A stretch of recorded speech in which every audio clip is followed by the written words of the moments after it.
Pledge allegiance to the flag of the United States of America and to the republic for which it stands, one nation, under God, indivisible, with liberty and justice for all. Okay.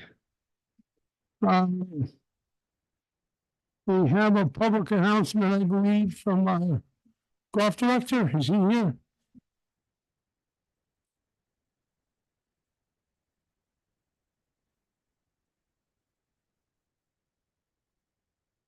Good evening. Good evening, Scott Kilburn, Director of Golf. Dennis Hoy, head golf professional at Yarmouth Golf. We just want to come before you because we are excited that the links is just about finished and we're going to open up on July 18th at 12 o'clock. We also have a ribbon cutting ceremony planned from 11 to 12. We would like to invite you to on the 18th, but we're super excited to get it back online as they're wrapping up the changes right now. So we just wanted to share along that news with you guys today. And Dennis has an update on the Mass Golf as well. Yeah, on the dates of August 5th through the 8th, Baby Hills Ambassador will be hosting the Massachusetts State Boys and Girls Amateur Championship. There's going to be 150 boys qualifying over 2 days and 100 girls coming to play. And after the first 2 days, they qualify for a match play event to determine the state champions. It's going to be a big event. A lot of people, including the kids and their families, will be coming into Yarmouth for that. So we're very excited about that, and we're getting everything prepped and ready for it, which is coming up the 5th through the 8th of August. And it's going to be really good if anybody has a chance to pop up during it. It's a great event to watch a little bit of if you have a chance. So what are the age groups? it goes anywhere from 10 up to 17. So there's multiple age groups, but yeah. That's all we got. On time and under budget? On time and on budget. Love it. Congratulations. That's Thank great you. news. Right. Thanks. Congratulations. Nothing sounds better. Thank you. Thanks. Thank you very much. Any other public announcements?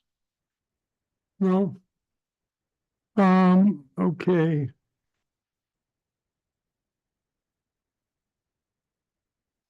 Let's go to public comment.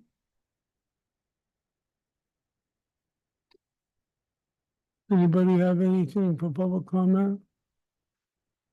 Nobody up on the. Now, that's another thing. Are we able to, with the technical issues we're having tonight, are we able to detect public comment on the screen? Yes, we have Yes, full because it's hybrid capability. Yeah, you can. You Okay. can see it up there, but there's no hand up. Okay, I don't see anybody. After we deal with the next item, if some people come in, we'll hear them. Let's go on to,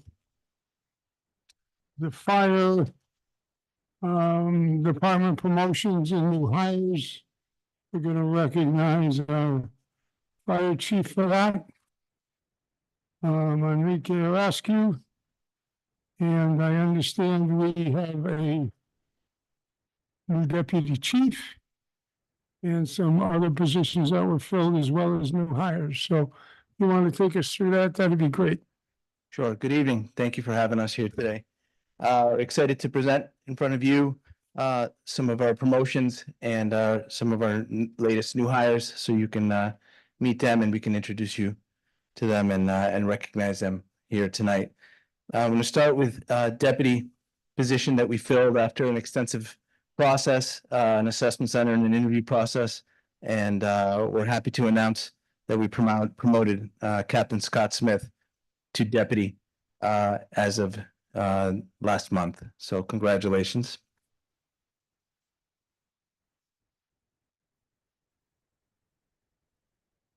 Deputy Smith has 26 years as a fire service experience, 20 years working for the town of Yarmouth.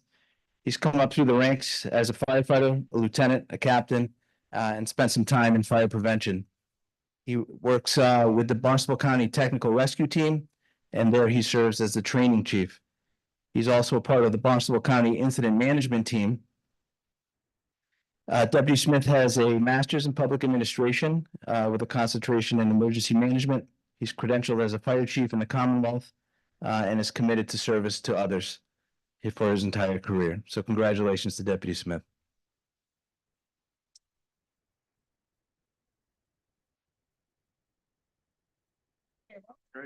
We'll have you.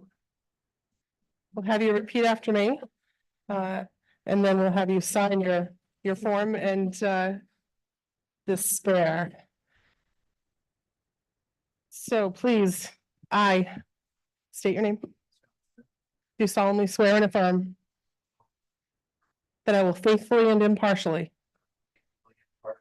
discharge and perform all the duties incumbent upon me as the deputy fire chief for the town of Yarmouth Fire Department, according to the charter, bylaws, rules, and regulations. The town of Yarmouth.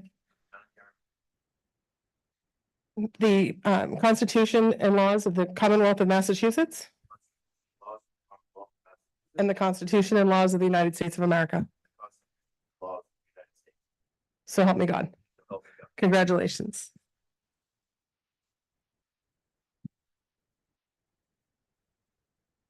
Congratulations. Best wishes. Sign both of those for me.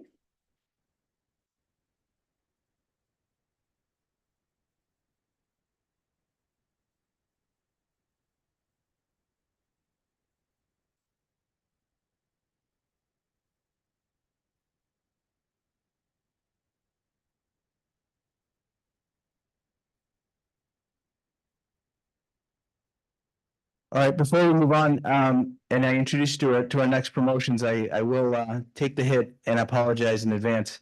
I did miss somebody on this list, and that's Captain Corey Kitla, who was an acting captain for so long that I actually forgot I promoted him, I think.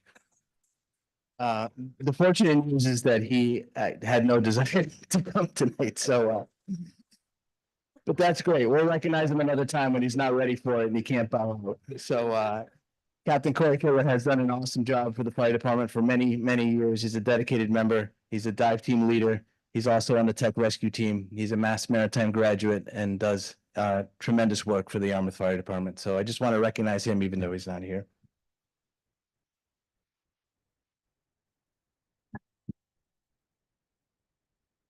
Can't sneak away from us.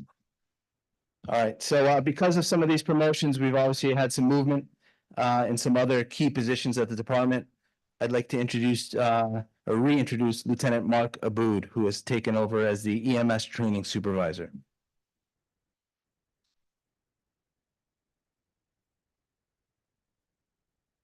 Mark is a 24-year veteran of the department, 15 years as a lieutenant. He's a bachelor's degree. He's a paramedic and a registered nurse, and has spent many years as an EMS educator and an instructor coordinator. So thank you. Come on up, Mark.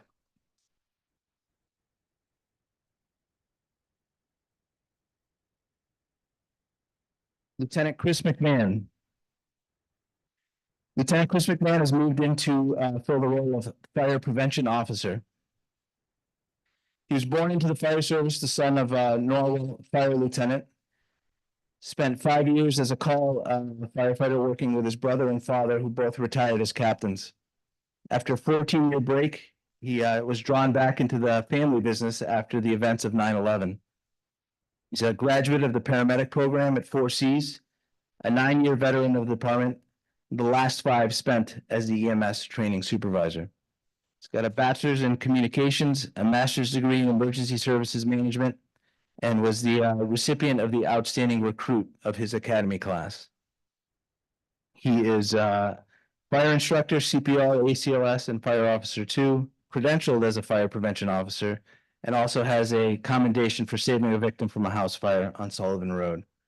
Congratulations to Lieutenant McMahon.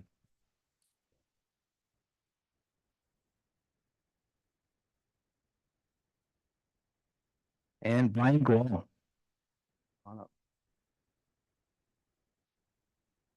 Brian Grall is a native of New Jersey. We won't hold that against him here tonight. Are you a Yankees fan though? Oh, good. Okay. That's good to know.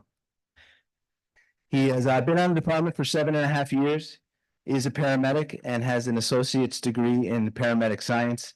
Has filled a couple of roles as an acting lieutenant, has been very successful, so we're very happy to promote you to lieutenant. Congratulations.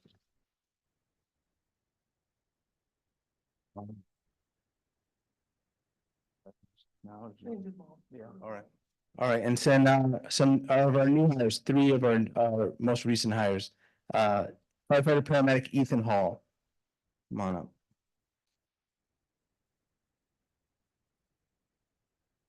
Ethan is a firefighter paramedic. He's enrolled in the Cape Cod Community College Fire Science and EMS degree program. He has experience as an EMT with Coastal Ambulance and is also working as a paramedic with the Brewster Ambulance. Thanks for being here. Congratulations. Alexander Saladino. Come on up. Alexander has been hired as a firefighter EMT. He's a graduate of Bronxville High School. He's enrolled at the Mass Maritime Academy and has also served our country in the U.S. Army National Guard as a combat medic specialist. Congratulations.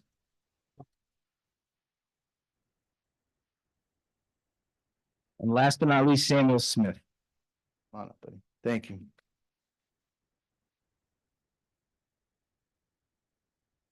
Samuel's been hired as a firefighter EMT. He's a graduate of Sturgis Charter Public Schools and also served our country as a United States Marine, served in various capacities overseas as a reconnaissance Marine, a diver, and a small craft coxswain. All three of our new hires will be attending the Fire Academy in Bridgewater in September. Congratulations.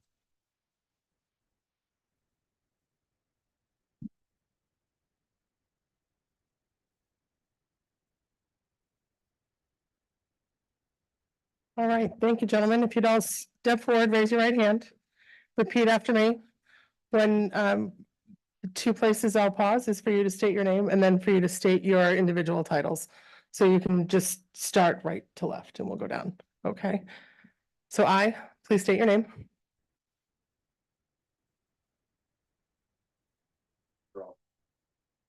Alex Saladino. Samuel Smith. Do solemnly swear and affirm that I will faithfully and impartially discharge and perform all the duties incumbent upon me as please state your title.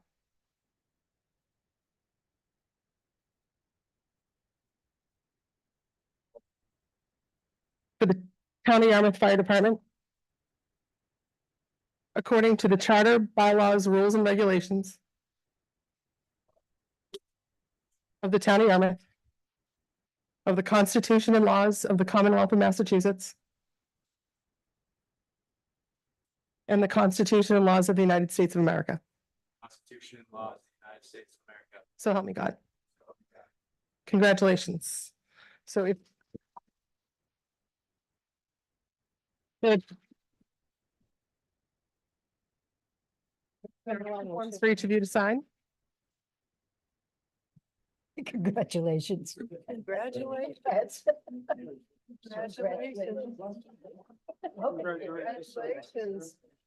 Congratulations. Congrats again. Congratulations. Welcome to town. Thank you. Whoop, you knocked mine down too. Congratulations. Thank you. Thank you.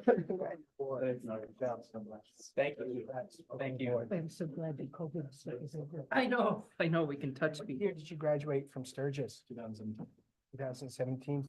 My daughter went there. Take this one back. The green one is for you. Thank you very much. Thank you. Congratulations. Some fans. Thank you. Sturgis. If I saw her face, then I would. Yeah, I'll bet you. Looks just like me. Congratulations. Yeah, I saw her face and I- All right, welcome aboard. It's awesome.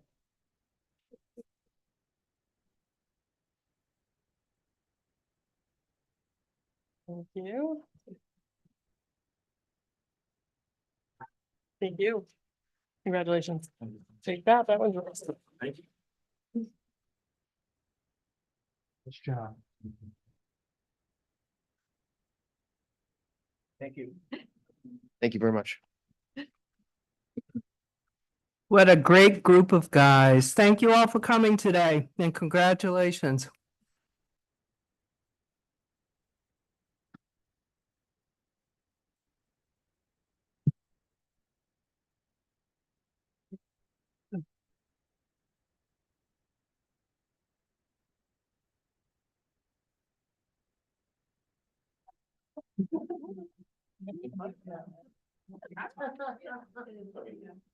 The one in the blue short sleeve shirt is driving me nuts because he's been on my bus and I can't remember his name.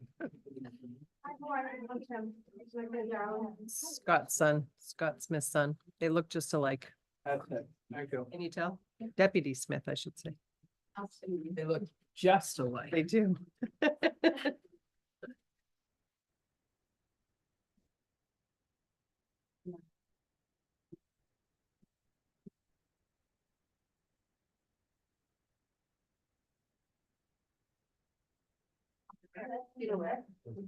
I cleared the room.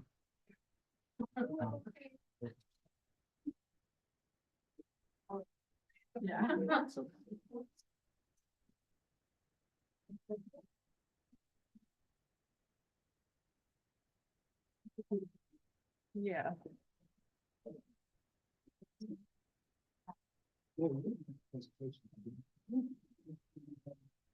It's up to you guys. I even have the updated. Oh, good.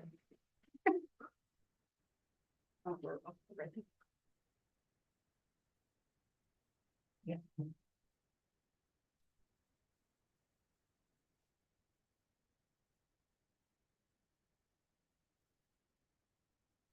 Thicker. Okay. Hi, everybody. Set it up. Evening. Yeah. Yeah. I am Jennifer Warner. I'm the Marketing, Communications and Events Director for the Yarmouth Chamber. My name is Mary Vilbon. I'm President and CEO of the Yarmouth Chamber. I'm Karen Green. I'm the Director of Community Development. I just want to set the stage for tonight. In your packet, you have a memo from myself to Mr. Rittenauer, just outlining the fact that the Community and Economic Development Committee and we have the chair, Steve O'Neill, and the vice chair, Courtney Butler, here tonight. That they voted on June 11, not July 11, like my memo says, but on June 11, they voted to fund the marketing line of the Tourism Revenue Preservation Fund to allocate $228,000 to continue the program that we have with the Yarmouth Chamber of Commerce. Just by way of background for some of the newer folks, this is a program that we've run for some time, and the work that we seek is to help the town support marketing, visitor services, and event coordination. And this program is advertised fully and bid according to Massachusetts procurement rules. And when we bid it, it's good for up to 3 years for the contract. This is year 3 of the program, and CEDC and the town has been happy with the work that the chamber's done. In your packet, you can see the proposal that the chamber provided us with for 24-25. These would be services that start July 1 and run through June 30th of 2025. Categories of spending, and Jen and Mary will run through in more detail. But the categories include marketing. There's kind of traditional marketing, and then there's more online marketing. There is physical, where's this? Visitor services, promotional materials, training, that type of thing. This year, we're adding a line for communications. The chamber has graciously agreed to help the town with their wastewater communications. And the last item is event coordination. The chamber, in addition to some of the events that are funded through the Tourism Fund program, things like Taylor Bray Farm Sheep Festival, the Pirate Festival, that type of thing. The chamber also sponsors different events that are intended for the community, things like the Winter Carnival. I don't want to, I'm not going to steal their thunder. I know they're going to tell you about their latest and greatest event that just happened, but events, and then there's just a flat fee that's included. In your packet, we've provided you with the information on the budget breakdown for each of the 3 years of the contract that we've had. The 23 line is there, 24 was a shortened time period, and then you can also see the FY 25 proposed budget. But unless anybody has questions for me, I'm happy to answer any questions now or later. Steve and Courtney are as well, but Mary and Jen can run through the programming with the little PowerPoint that we have. Thank you, Karen.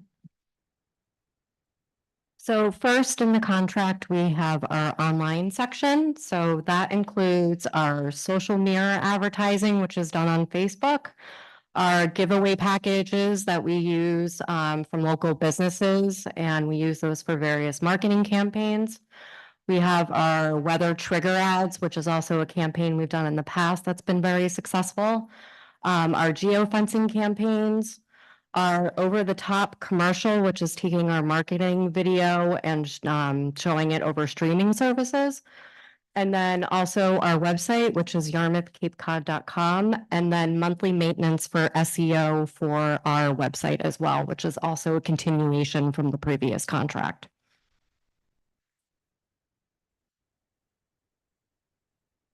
For the next section, we've got our traditional marketing. So that includes photo and video. We take a lot of photos at our various events, as you can see from the slide. We also do print marketing in various publications, and a lot of the print publications also involve digital components to it. We, as Karen had mentioned, we added in wastewater communications to help complement and enhance what the town was already doing.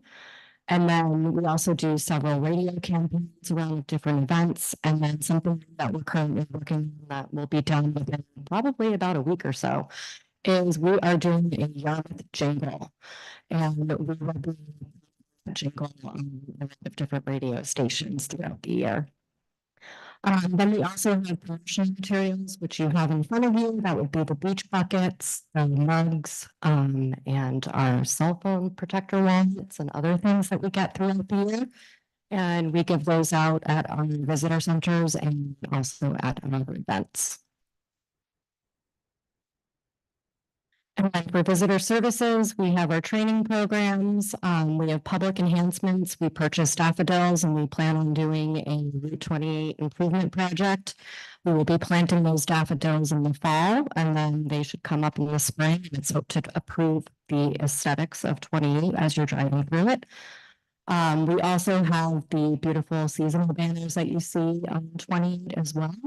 And then visitor center improvements, those are things that happen within our Route 28 visitor center. We sometimes will purchase new display marks. And then also for our garden gateway signs, you may have seen off by the exits. And then also we have one in the community information board outside of visitor center, but we'll put decorations up to spruce up the aesthetics around town as well. And then for event coordination, we have our Yarmouth Port Christmas Stroll, which happens in December. We have going in its 4th year on the Winter Carnival, which we do in February for 3 days at Skull Island. And then we just had our first Mermaid Day, and that was a huge success. So we are going to plan on doing that again next year in June, probably at Parker's River Beach, maybe, or a different beach, because there was lots and lots of people at that event. And then in this previous marketing contract, we hired an event consultant out of Boston to kind of look at all the different venues around town and give us a report on what types of events we could bring to Yarmouth. We are in the process of receiving that report, but we, based off that report, would like to possibly put together a new event for probably 2025. So that's kind of to be determined as a result of that report. Does anyone have any questions or comments? Joyce, any questions? You know, as a new person, I'd just like to make sure that I understand where the highly visible events like the Yarmouth Seaside Festival and the St. Patrick's Day Parade, where they fit into this mix, if you could. So under this particular funding through the Tourism Fund, that event is funded separately through the CEDC, through a different bucket of funds. This, under our contract, these are the events that we initiate, and then we support and market all of the other events that happen in town under this contract. So you'll see if you're having the Seaside Festival, Jen will be doing Facebook posts, she'll be doing, you know, maybe some radio ads, whatever she feels would be helpful in marketing that event, we will spend on this contract. Okay, thank you. Marcus? I'm looking forward to seeing the daffodils, and I'm also looking forward to hearing the jingle. Us too. Thank you. You're doing a great job. Thank you. Tracy?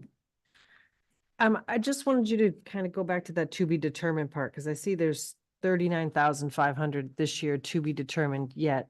But the event consultant isn't in this year's budget. Correct. That was from the last contract. So will you be doing, are you just trying to ascertain its effectiveness at this point? Or are you planning on redoing the event consultant? I think so part of the report that we got an initial draft of outlines, they looked at other coastal community towns and gave us a very lengthy list of events that other places put on. And so it's been very expensive to put on events, as you guys all know, and the increase for events the cost to do the events has increased over the years. So we are hoping from that report and then meeting with that consultant that we've been working with, that we can put on a brand new event that will be something that's family friendly that we could do in 2025. But the event itself is kind of to be determined depending on the report. So does the bucket of money that the chamber gets for these events, do they do the same after survey, so to speak, to see how it? Yes, we same do. Type of survey. Mhm. Anytime you have JT at an event, you're gonna have a lot of people there. I know. It's amazing. So when you talk about radio, I see you increased radio by 4,500. That's a significant increase. Where's your market for that? So it depends on the event that we're doing, but usually we target the Cape and we also target South Shore in Boston, depending on what the event is. And the fact that we're including a jingle this year, that's why we increased the cost, because you need to run them quite frequently for people to catch on to it and kind of sing it. And so, and plus that, You like Thompson's? yeah. And it's something that we can use year round too, which is great. Rather than just having that one-off event where we might just do like a 2-week campaign for it. And who's picking the jingle? What's that process? So we received about 3 or 4 different proposals, and we have a marketing committee that meets once a month, and it's based on probably about 10 volunteers that are, involved with the community. And we had a few select members who were interested in reviewing those proposals, and we all made a decision that we were going to choose. And now the producers currently, we just had a meeting with them last week, and we gave him some information about Yarmouth and what we were looking for, and we're meeting with him on Thursday afternoon to kind of hear the first draft of what he's put together. Okay. Well, I really love the gateway signs, especially the ones out front for recognizing our service members. I'd love to see that program expanded a little bit. I think that that's a wonderful thing. Anytime I go into a community, it makes me very, very proud when I see that. And I like Dorcas. I'm looking forward to beautification with daffodils. And I think it's all great stuff. So thank you very much for the update. Thank you. Thank you. Thank you, Tracy. Mark? Thanks, Mr. Chairman. I'm sorry I missed most of your presentation, but I did read through the material in the packet, and I think in the past, I think you've done a great job in terms of providing real service in terms of tourism promotion here. I think as a general observation, one of the things that I'm always interested in, I don't think we just need to maybe be more focused on it, is promoting and generating interest in historic Yarmouth. Yarmouth has a rich history. I'm increasingly spending more time with members of the Historical Commission. And I think, quite frankly, the more we can do in terms of signage for historic sites, interpretive signs on the historic properties, thinking creatively of ways of maybe even doing a coordinated week around a significant historic milestone, because our history is incredibly rich. And we really can do, if we do more to draw attention to it, I think that'll bring also a different type of visitor to Yarmouth. I've talked a little bit about this before. So I think our signage, the interpretive work, the idea of making facilities open and available. There's huge interest in Windmill, the grist mill. We're making investments through community preservation into these facilities. So I think it's incumbent on us to find ways to draw more public interest and awareness of them. So you're going to hear me talk a lot. I mean, I love again, Yarmouth is within reach and Yarmouth is a fun place and all that stuff. I get all that. But to me, what I am truly interested in addition to all that, is historic Yarmouth. So The things and the places and the events and the people that make this place really so special. Mark, if I can just say, so recently the Historical Society has been meeting in our office for almost a year and a half. Once a month, they come in, they use our space. They use Jen and myself as a resource. The chamber has been very supportive of the work they do. We work with Historic New England, the Winslow Crocker House. We've actually set up like a little visitor center area with them. And we just had this exact discussion yesterday with them and with representatives from the town of Dennis Historical Society. That's great. As you know, the anniversary of the Revolutionary War in 2026 is coming up. And so we're working with them on how we can support their efforts, how we can help promote them. And when you talk about interpretive signage, that actually came up, as well as printed brochures, how we can help them on. Well, I've been bugging them, and one of the reasons why I'm bringing it up is because we have the committee here as well, and I want some of the committee members to hear more of this. Just the interest in it, just in the larger public, the community alone is huge. And I just think we need to take advantage of this opportunity. We really do, because I think it not only brings people to the town, but it brings a different type of tourist, but it also is an enrichment for the folks that are here. Because many of the people that go to Taylor Bray Farm, for example, or some of the other places that are historic are folks from the Yarmouth residents. And there are many folks that are here that would love to be able to access and enjoy these facilities. I do think we need to be more open in terms of, from time to time, identifying weeks or moments in history where we have a connection and then being able to articulate that. Like I didn't know anything once of, the Liberty Poles. I didn't know we had Liberty Poles in Yarmouth, but Liberty Poles were important in terms of organizing folks during the Revolutionary period, right? I didn't know the connection with Liberty Hill in Liberty Poles, but there's so much history in this community. And I think, quite frankly, our residents also that have historic sites, they take a great deal of pride in protecting and interpreting the history. So I think there's enormous potential for collaboration in this. I'm glad that you're meeting with the Historical Commission. I think that's terrific. But I think there's all sorts of opportunities here. And I applaud you for sitting down and meeting with them. And I look forward to hearing more about some of your recommendations in the months ahead. So thank you. Thank you, Mark. Yeah, I want to echo Mark's sentiments. He and I have had many discussions on the historical aspect of this, both publicly at these meetings and privately. And Yarmouth indeed does have a very rich history. In addition to some of the historical sites, I remember a few years ago, they had a ceremony about a Civil War veteran that was buried in that cemetery at the corner of West Yarmouth Road. I forget the name of that cemetery, but we've had, a lot of revolutionary soldiers from this area. If you look at that history of Barnstable County that was written back in the 1800s, each town had a chapter in it, and the Yarmouth chapter talks about how Miles Standish, the famed captain of Plymouth, came down here to settle some disputes about land. There was like 4 founding families. I can't remember them all, but one was the Crows, which they think was a truncated name for crow. And there was the Thatchers, of course. They're like one of the, but there was a 5th guy too that didn't belong here.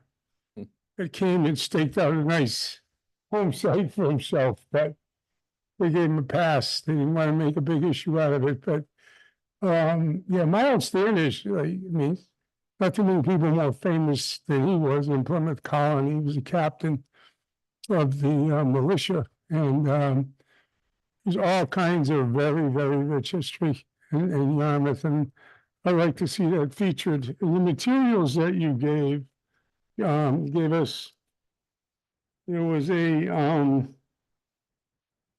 let me see if I can find it quickly.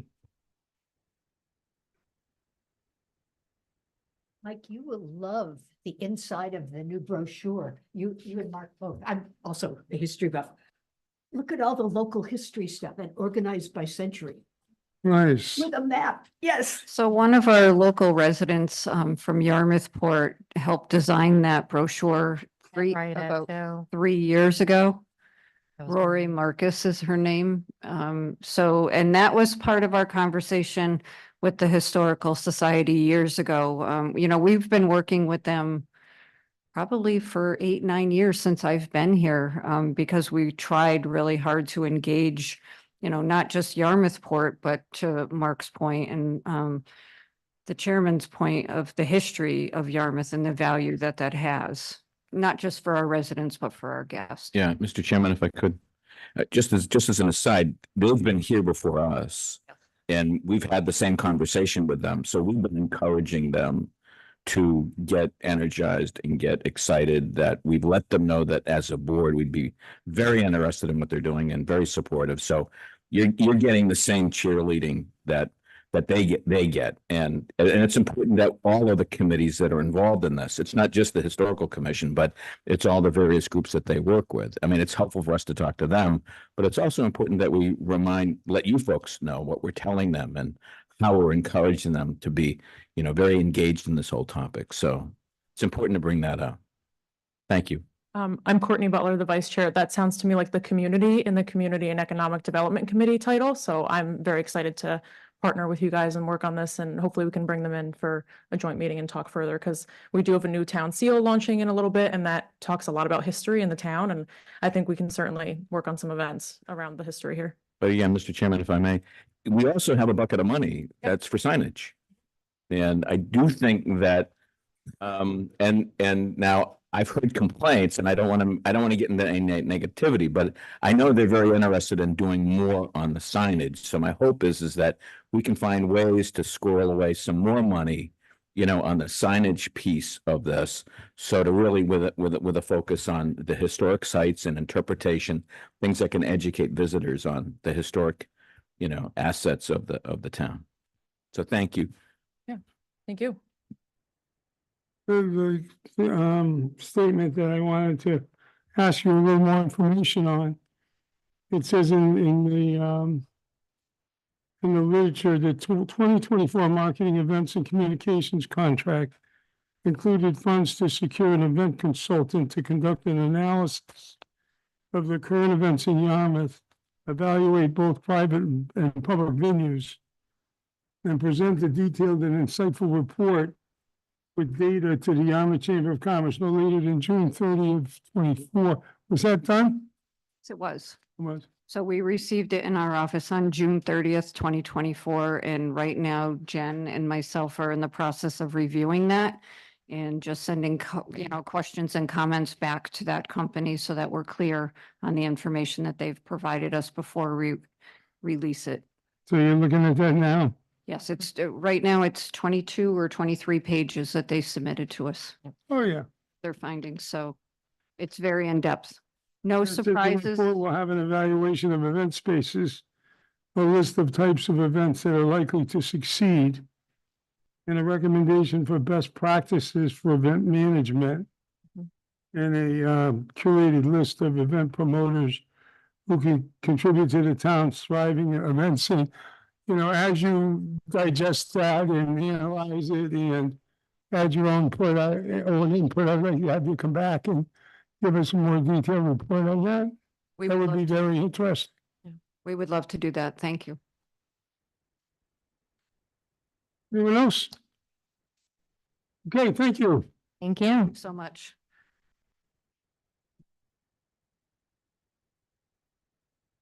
You want your clicker? Just leave.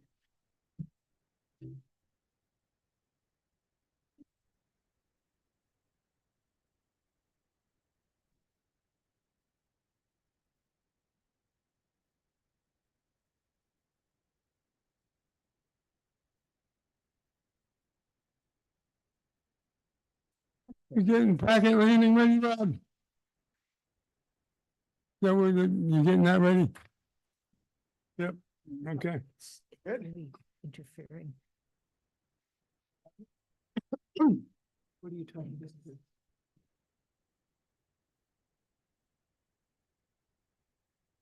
Good evening, to everybody, Director of Natural Resources.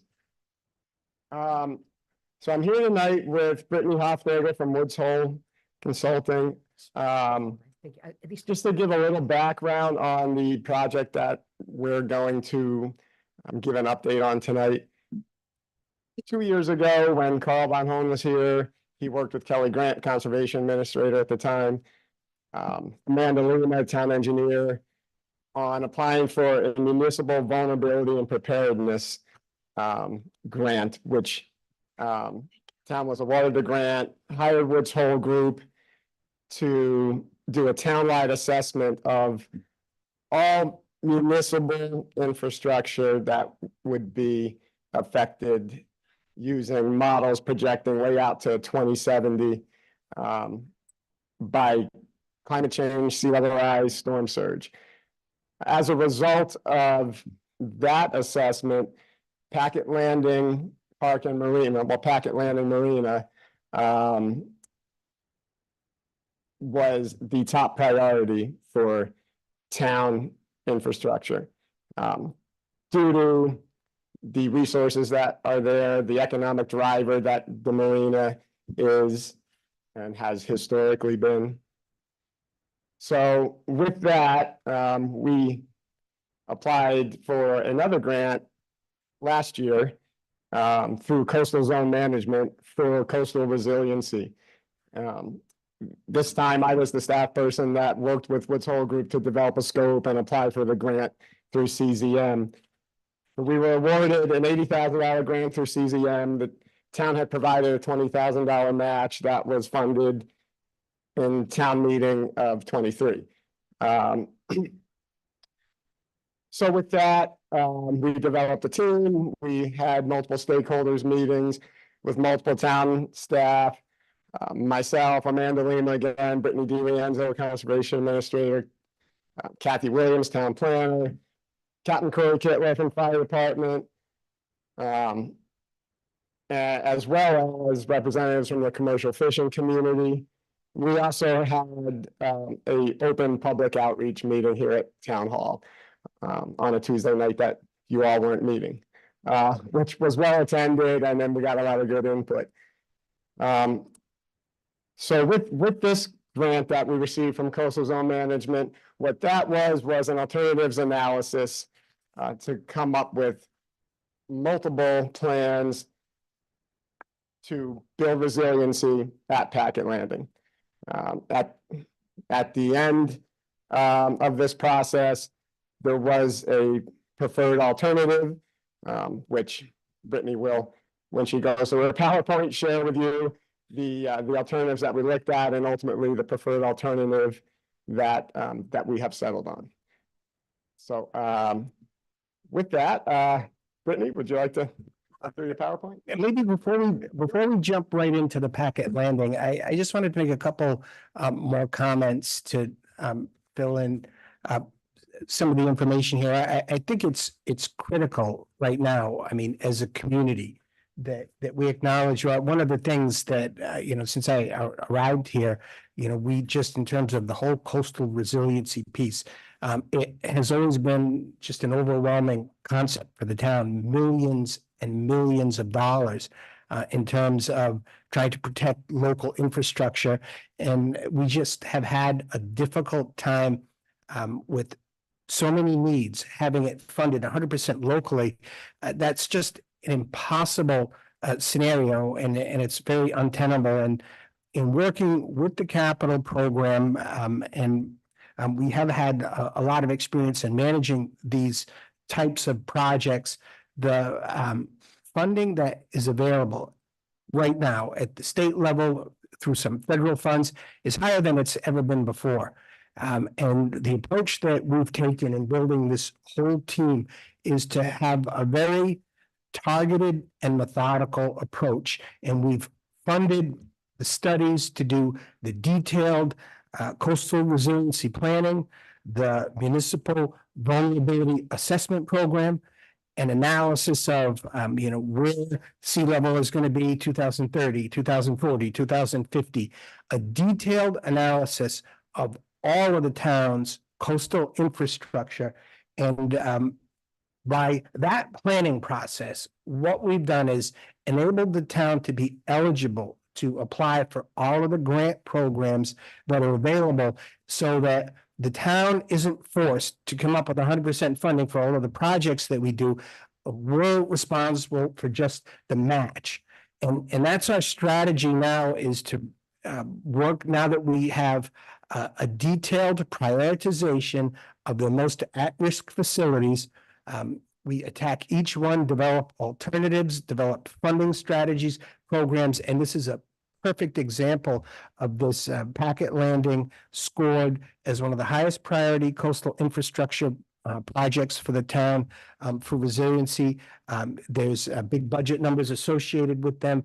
We hope that we're not going to be 100% funding it locally, but what you're going to see is, as we matriculate through all of the priority infrastructure, we're going to have project after project after project that we seek to leverage the grant funding and to have the town come up with the match. And it's only over time, through that methodical, targeted way, that we're going to be able to really make headway on the coastal resiliency. And that's been a major effort that, as Bill has indicated, we've got you know, the entire team galvanized around, and everyone's on board with that.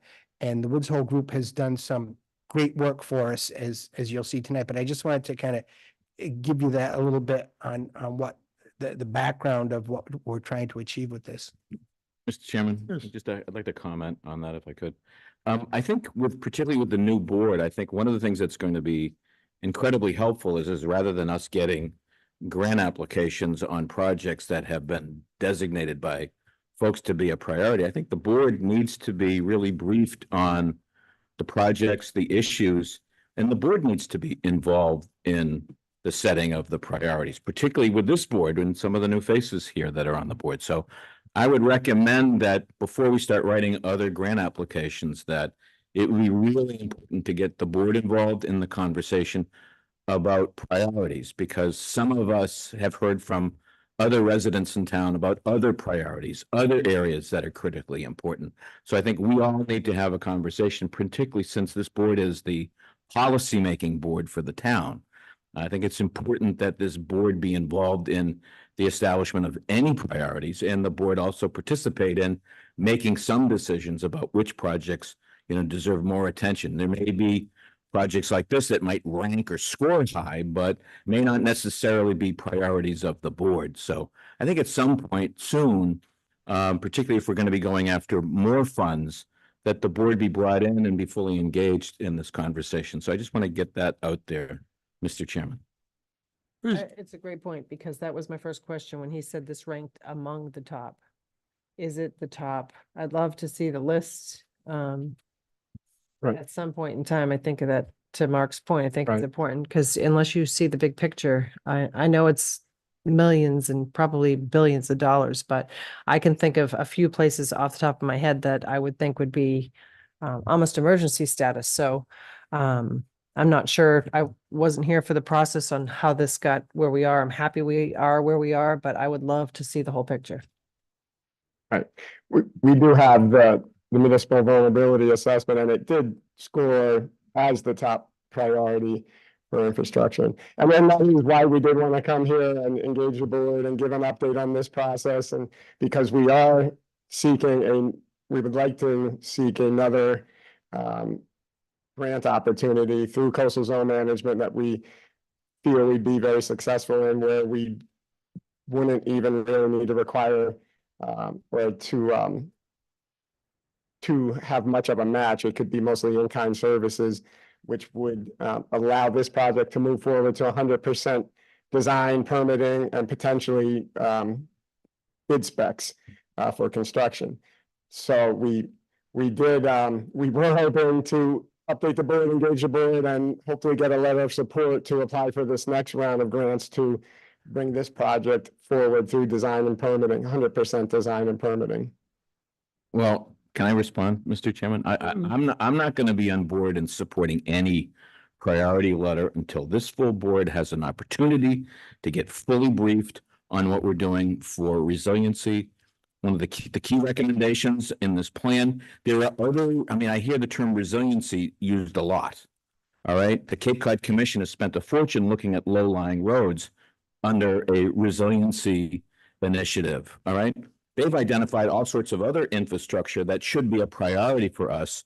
Where does that stuff fit in? I don't see their project. And who knows what other kinds of resiliency planning is going on. This is a term that gets used a lot. So I would just highly recommend that before people get too far out ahead of this, it's important to engage the board in the conversation and the discussion. And if there are priorities being set, I think it's critically important that the board be the one that establishes the priorities, or at least ratifies and embraces the priorities.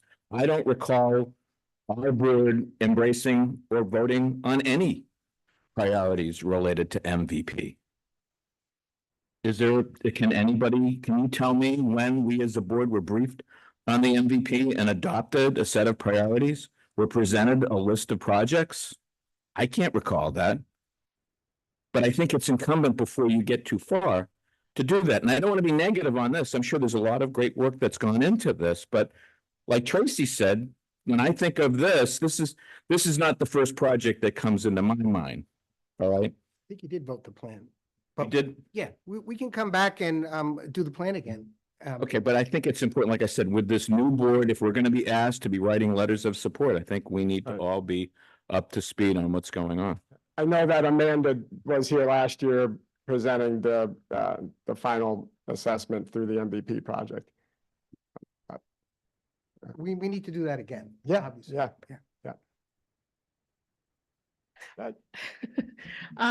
It's tough to follow that one. I'm Brittany Hofnagel. I'm a climate resiliency specialist with Woods Hole Group. Just a little background, my company, we do specialize in coastal engineering, climate resiliency planning. We have worked with the Cape Cod on the Low Lying Roads project. Is my team that did the technical work for that project. So that was a Cape Cod-wide community effort to assess every town's low-lying roads in an effort to help towns prioritize which roads should become more resilient to sea level rise and storm surge. The reports for the coastal vulnerability assessment should be available. I don't know if there's a storage place on the town's website for those reports, but Amanda Lima, the town planner, should have access to those. Those are all projects that have been partially funded by the state and as part of this project as well. There is a lot of good work going on, and I hear your concerns about having the board involved and in that strategic planning of how the Yarmouth's vision for resiliency planning does move forward.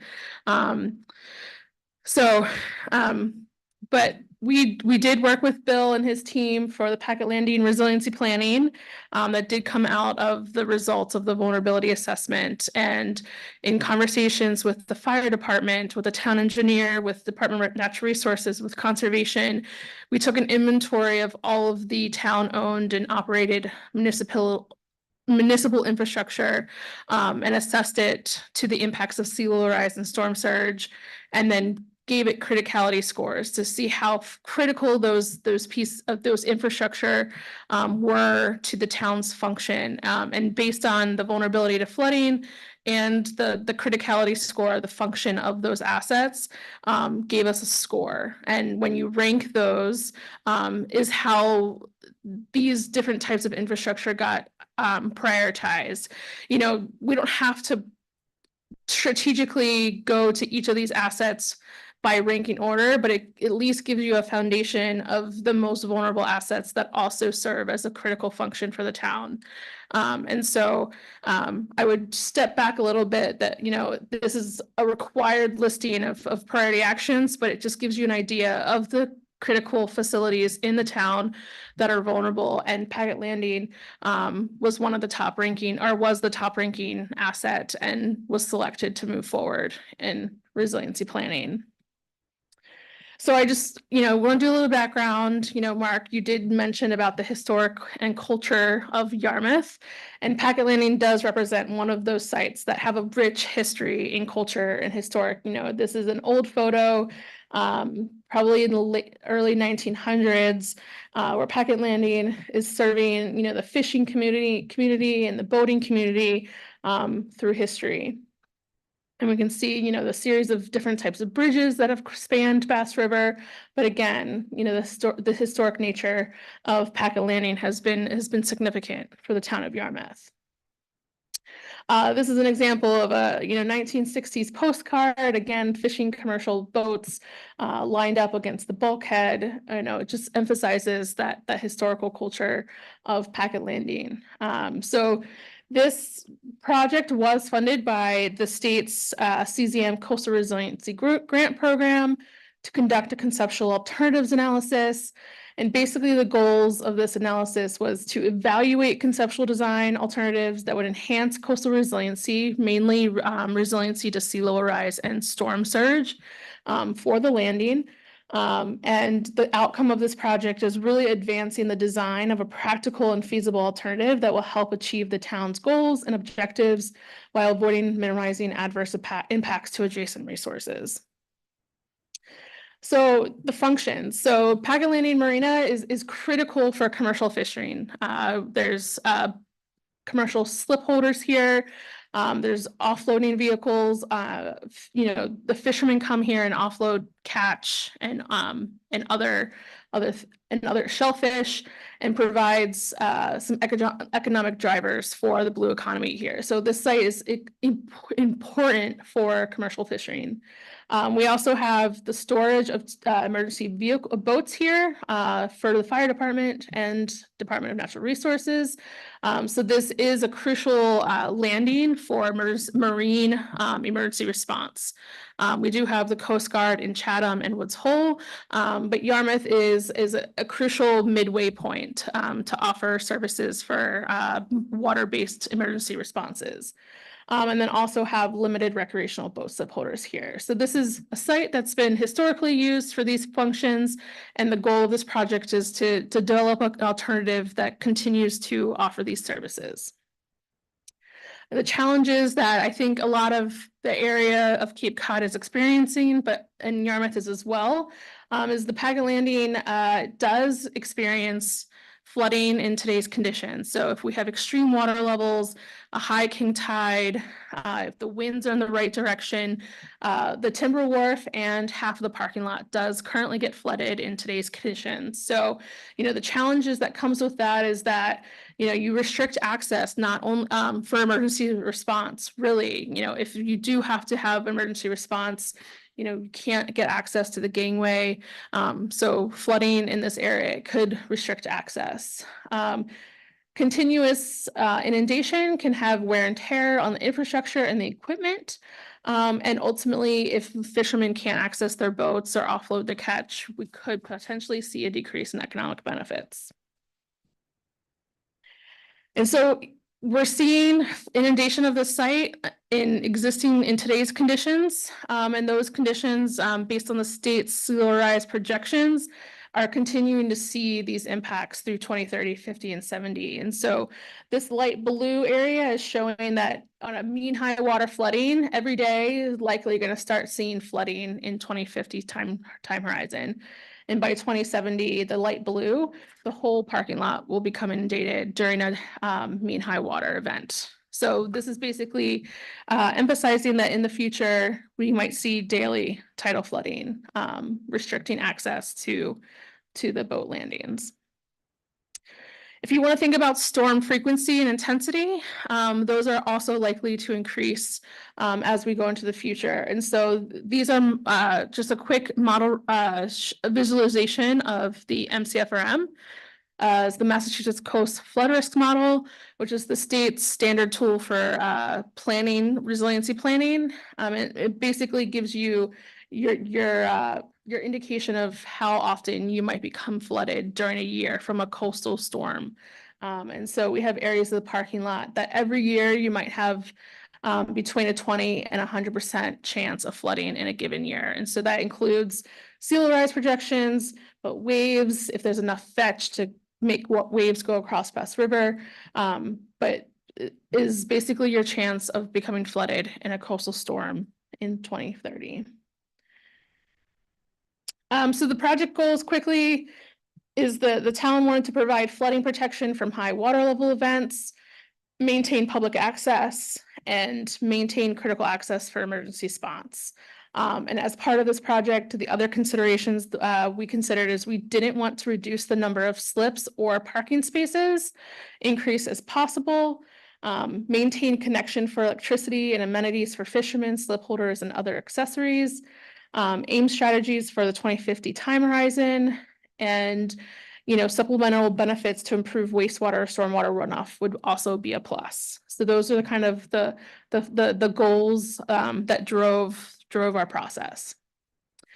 So just to walk you through what is existing there is we do have a timber wharf that does get flooded in extreme water levels. And you can see that right here we have the winch system and the runway up to the gangway system down to the floating docks. We also have the riprap revetment wall that was installed, I think, in late 70s or early 80s. It's kind of the front of the parking lot. We have going towards inland, starting at the timber bulkhead or the timber wharf.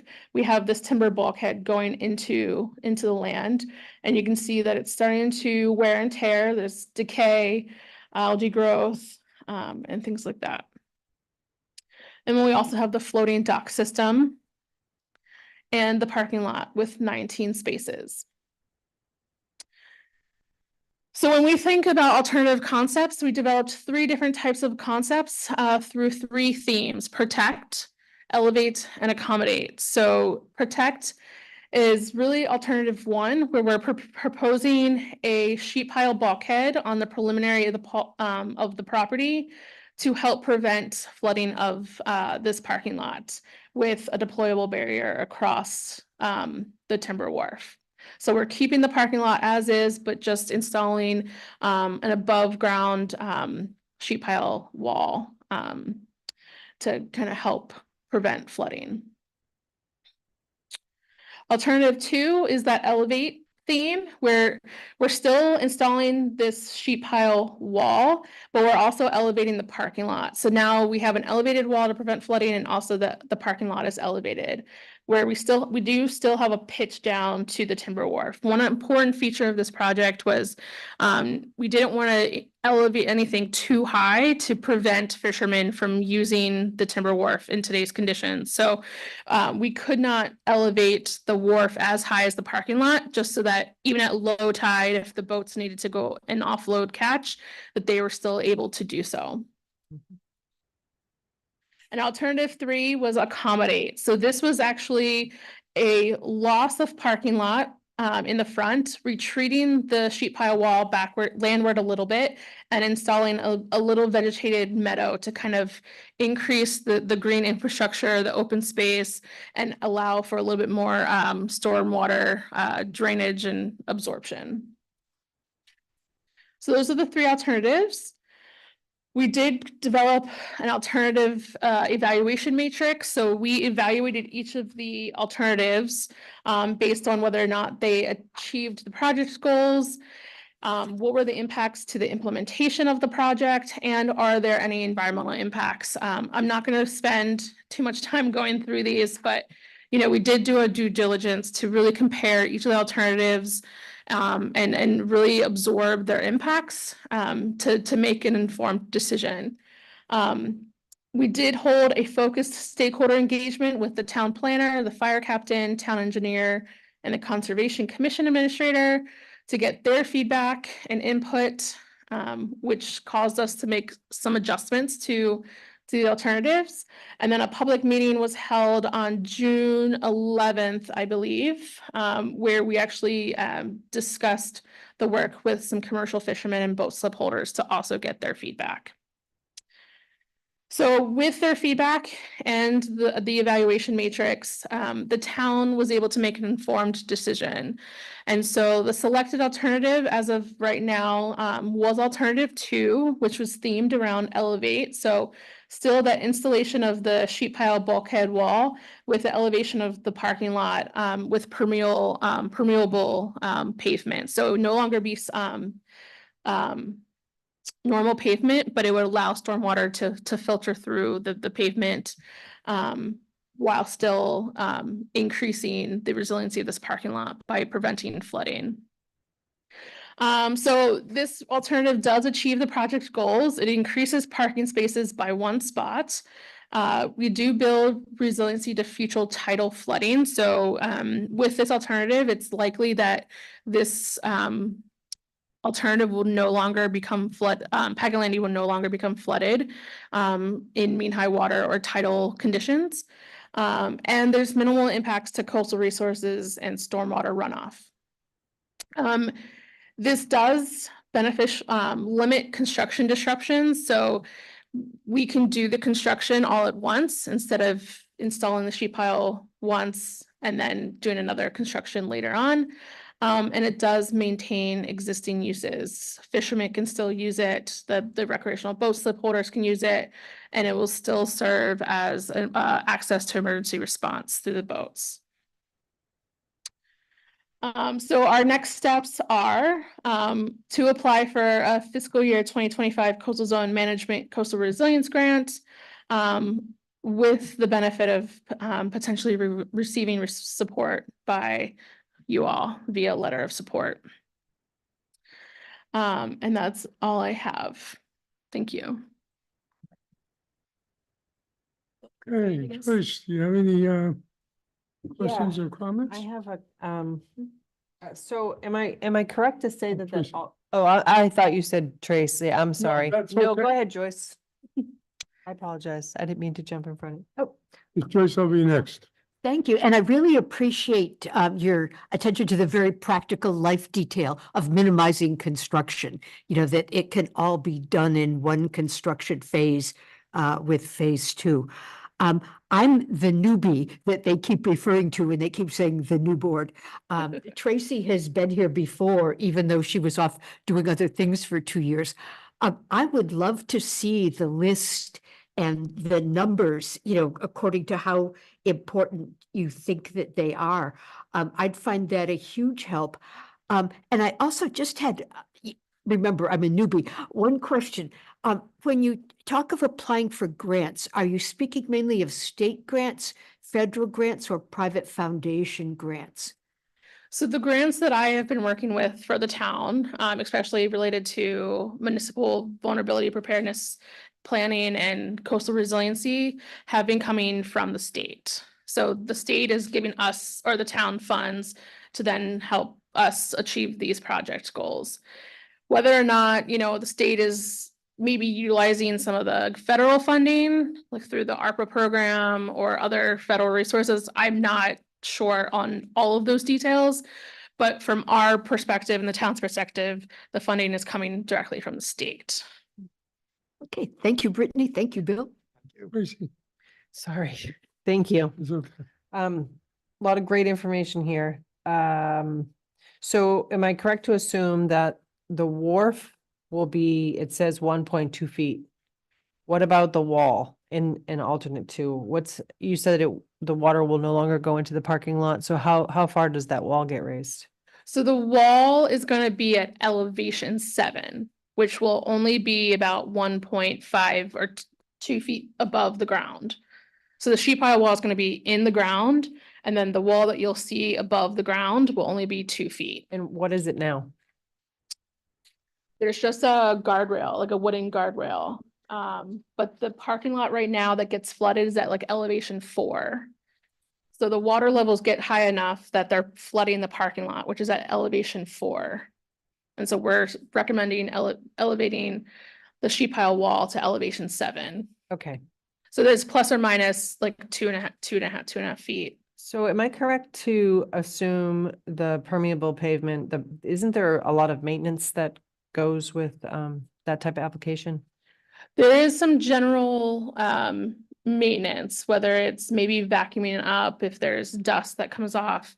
That's not necessarily my expertise, but I could come back with some more information on I that. just think as part of a plan, we build these facilities and we have to make sure that we can maintain them and upkeep them. So I think, I know from my planning board days, we used to ask for that for lot coverage, and there was quite an expense to the maintenance of it. So it's definitely something that we should look at. Now, you said that coastal zone management, we had 80,000 for planning and 20 from the town. Is that correct? So in design and where we're at so far, we're at about 100,000. So to get it to bid, I saw the estimate here. Are these projected numbers for the future, or are they current costs? So alternate 2 is between 1.75 and 2.1. So that would be for construction. So before we could even go into construction, we'd have to go to 100% design and permitting, which is where we are now. And how much more to get to that point? So we have a budget scoping meeting tomorrow on that. But I would imagine that'd be upwards of 150 to start with. Permitting is very expensive. So the 100% design is one piece of it, but then the actual filing of permits is what's going to drive that cost up a little bit. Okay, so this is current time costs now. So by the time Right. we get to 100% design, we're probably, who knows what it could be. So in terms of, we're adding one parking space, and I know parking sometimes down there is an issue with the charter boats. Will we be adding any slips or be able to accommodate any other vessels in this area by this investment? Or my point is that I know that one of the alternates was also some floating docks. I didn't know if that was something that, because we're obviously gonna have to come up with some money. So if there's a match to this, I don't know how that fits into our plan, what the plan is for the town to fund that. But if we could offset it with revenue, it might be something that we look at the same time, is doing a combination of adding a floating dock or something if we can get more income. I'm not sure how the income is currently for that, and if there's any. Out of all of our town marinas, Packet Landing generates the most revenue. It's $130 a foot, as opposed to the smaller marinas where it's $80 a foot. So, the charter boats that are in there, 30 feet plus and whatever the math is, over $2,000 for the season per boat. Is what we generate there. On the rec side, it's smaller, it's up to 30 feet. So these plans, we weren't looking at, this was really just looking at the parking lot side. And in terms of this next grant that we hope to apply for, we really don't have a match. We don't have an article or anything so we were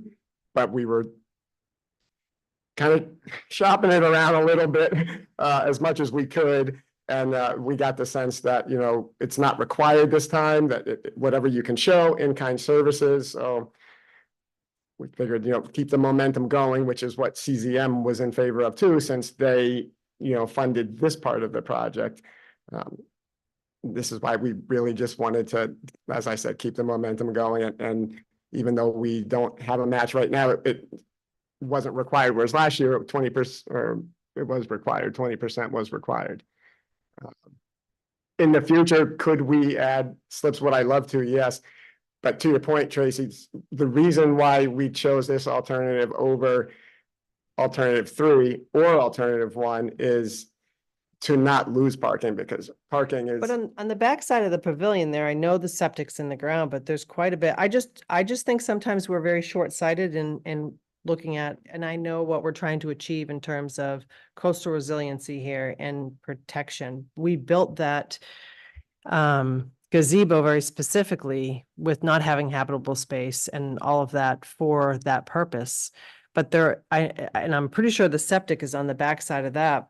If you're going to be tearing up the asphalt and putting, I just hope we would look at the whole thing at one time in terms of getting the most for our money and making sure that we consider the offsets of revenue.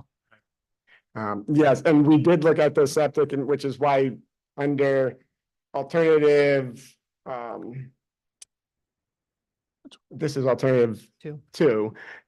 So we were able to gain a net of 1. We lost 3 in the mid row, but gained 4 in the back row. And with raising the parking lot to elevation 7, we were able to do it with the existing septic system. Whereas in alternative 1, we were not. We could only do some parallel parking spaces, right? Yeah, I apologize. This is an old photo that I didn't update. Right. And then alternative 3, basically, which was to accommodate to retreat, we lost spaces. So There's some up top though, right?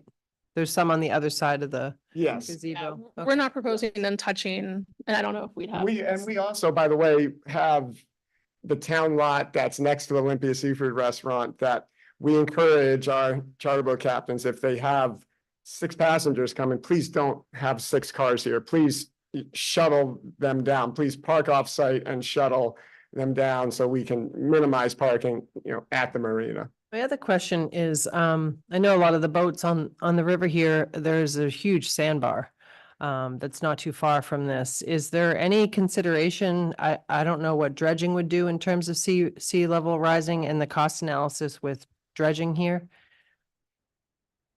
I mean, the channel is, at that part of the river is permitted. I do have permits to dredge with an over dredge depth of 7 feet at mean low water. And, you know, we plan to always maintain that. And we have also applied for another grant to permit the upper reaches of Bass River. But the channel that's adjacent to the marina and beyond, north of the bridge to where Bass River Marina is permitted, and we will maintain that at those depths. So it's at the depth that it should be at now. I guess I'm just wondering if we looked at the cost, if it makes a big difference in terms of the rise by dredging. I don't know that it More does, cost to be effective. honest. I think we maintain the channel for navigation and water quality to a degree, flushing, but I don't know if there's demonstrative research. You can't quantitate the Like if I like where you're going, but no, I'm just curious. yeah, I don't know if there's any, I'd have to look that up. I'm not sure there's any demonstrative research that shows that if you dredge, it can reduce levels of water. I'd have to look into that. Okay.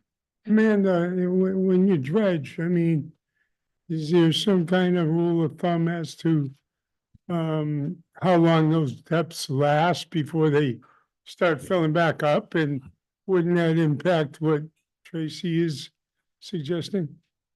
You could definitely, again, I'm not a modeler and not my expertise, but you can definitely, with rates of shoreline erosion or how fast currents are going in Bass River, you could, assimilate, using a model to try to figure out how quickly those deposition events could happen, and get some idea of how frequently you would have to dredge. I don't know if the town has Yeah, I done mean, any of that it's- work. Anecdotally, I could tell you how often we've had to dredge and maintain these areas, like the mouth of Bass River. Basically, we've been looking at doing it annually. I do hope to get up into this part of the river this year. The other thing about, at least on the Yarmouth side at this area, where we do have the hard structure bank, I mean, you're not gonna have, the banks sloughing off. Like on the Dennis side, we do. We have that sandbar that you're talking to over there, which kind of wraps around from like the other side of the bridge. But hard structures,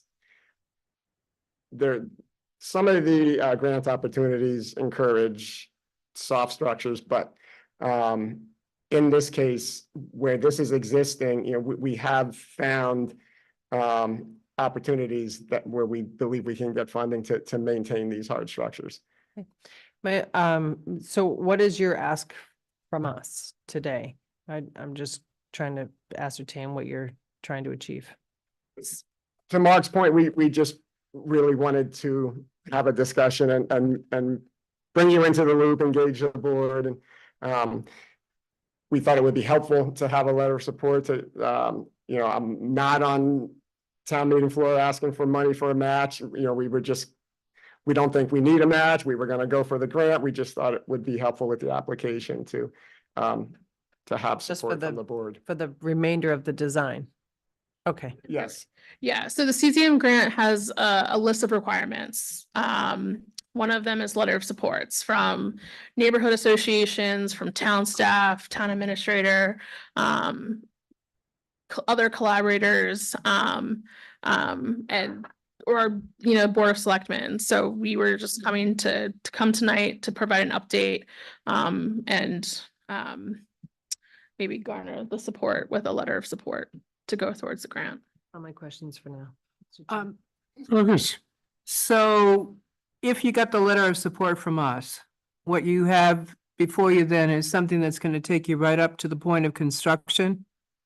Yes. You'd have everything else taken care of. Right, and we have every reason to believe the way things are right now that we could go right back to CZM, right, for construction money. And, prior to that, might we propose an article to get a match for a construction grant? Very likely, but right now, we're just gonna provide in-kind service. My time, Amanda Lima, and other town staff to show a match, to show our contribution. Because looking at this, I don't think this would come under the purview of community preservation monies. I'm not No. No, have to so be we'd have to find money somewhere else. The open space, recreation, affordable For housing. construction. Yeah. For the construction Right, portion. would be, the match would only be for construction. Yeah, well, I'm thinking ahead to the construction. They would, at that point, for construction, want to see a monetary match. And there's a possibility you wouldn't need that even for construction. The 20%, Yes, no guarantee, but a possibility. right. CZM does change the requirements every year. It's been 20% in the past. I think a couple years ago, it might have been 10%. Who knows what, the grant that we're going after or hoping to go after in 2025 will likely be 2-year grants. So even the thought of construction is at least 2 years off. And obviously would have to work around the 28 bridge construction. We're not going to propose doing construction at Packet Landing before the bridge is complete. But every year CZM changes their requirements because they're trying to be more equitable for all of the communities in Massachusetts. And if there's communities that don't have the ability to do cash match. They're trying to make it as fair as possible. And so historically, they've been reducing the amount of the match. So it could be nothing next year. It's nothing this year. They don't it's a 10% match, but there's no cash requirement. It's just it could be just in kind match. I hear you, but I'm just thinking about, you know, now we're 2 years out, we've done the permitting and now it sits there. And, you know, trying to come up with the money to complete the project may or may not be possible. Absolutely. And I don't know how the town functions in that sense. So like, I would imagine that Bill would do his due diligence to like be proactive in that sense. But just giving you some more insight on the town, the state is a little bit flexible every year about what's required as a match. Okay, thank you. Yeah. Mark. Mr. Chairman, thank you. First of all, I'd like to get a better graph on the costs of the alternatives. I can't really read the material that is in front of us. It's really difficult. So if we could have that printed out so that it's legible, that would be helpful. You want to apply for a grant. How much is the grant? How much money are you seeking and for what specifically? So the next phase would be taking the design, the preferred alternative, to 100% and actually filing permits. So you're at what stage of design right now? 30%. 30% design. So it'll be to take it the full fledged and to go through the permitting process. It'll pay for that. Yep, file permits. So we are having a scoping meeting tomorrow morning to just even talk about the scope of work and start to budget. So we don't actually have a budget item right now. Can you give us a range, a ballpark of what we're talking about? It's gonna be at least 150K. Could no required local match. In kind. In kind would be. In-kind services. So some token amount of local match would probably be sufficient for the purposes of the application. Yeah. Okay. One thing I just want to say while I'm thinking of it, with permitting, one of the other reasons we looked at alternative 2 is we were told that alternative would be favorable for permitting. The permeable pavement was something that Brittany liked from conservation. This has a Chapter 91 license already, this facility, so I think the permitting is not going to be as significant as if this was a brand new project. Mm-hmm. So I mean, we've considered the cost of permitting, but of course it's still going to, you know, be a significant cost. Okay. And roughly what's the total project cost? For construction too? Yeah, from here to the end, and what's our expected contribution? Well, I think current construction estimates for this was $1.7 million. You know, we've with the 80,000 plus the 20,000 match, we're 100,000 to this point. And when we kind of develop a scope better tomorrow morning, but we're looking at the 150,000 range for this grant that we hope to get funded. So $1.7 million plus 250,000. You know, so you're saying the town's contribution to this project would be roughly $250,000 construction. Oh, if it's 20% of the $1.7 million. Yeah. 350. Let's put it this way. I think for our purposes, and there are a lot of good questions here from the board. I mean, when we get a project like this, we like to know what the project scope is, budget is, plan is, schedule is, the basic details, how we ended up with this project in front of us. I recommend generally if there's a project like this that's envisioned for us, that it come to us early in the process. I'd hate to see you applying for funds and then it become a project that maybe the board isn't particularly enthusiastic about. Like I said, I have my own questions. You've heard from me on this. I just think for everyone's benefit, the sooner you get in to talk to us, maybe around the time of pursuing the application, you know, initially, that might be some value in that. It's great to get a letter from the Board of Selectmen, but the reality is our select board is, I mean, we're in charge of overseeing all the facilities of the town. So we're not just any group that writes a letter of support. I mean, this is the Yarmouth Select Board. We are in charge of overseeing all of the property of the town, and we have an administrator whose job it is to assist us in making sure that we're dealing with issues like construction and so forth. So even making the decision of the alternative, it's great to know that you folks have done your due diligence and evaluated things and that you've run some alternatives by other folks, but it's really important for us to be able to participate in some of that discussion as well before you arrive at decisions on what the design will be. So I think we need to be on these kinds of projects. There needs to be more participation and more engagement. And like I said, I think as a board, it would be of incredible benefit to everyone if we get updated on the list of projects and what are perceived as priorities, because I'm not sure what's on the list will necessarily match what the select board is. And so I think to avoid any future issues or problems or disagreements, the sooner we get briefed on what you might be thinking about down the road, I think the better. But I have no problem supporting and endorsing a letter of support for design funds from the Coastal Zone Management Office to advance this project to the next stage. I think that's fine. And I appreciate all the time and energy that you put into it, but you know, we do need more information and more engagement. So hopefully in the future, we can iron those things out. So, Mr. Chairman, I'm prepared to make a motion. Certainly, go ahead. Okay. I would like to move that as a board, we support the letter of support for the Packet Landing Resiliency Project as presented. Second. Okay, we have a motion and a second. Any further discussion? Yeah, I think we need to clarify that motion that at this point in time, we Okay. are supporting bringing the project to 100% design. Correct. Correct. Yeah, we're not endorsing the project overall. We're endorsing the grant application for design funds. I think that's the intent of the letter.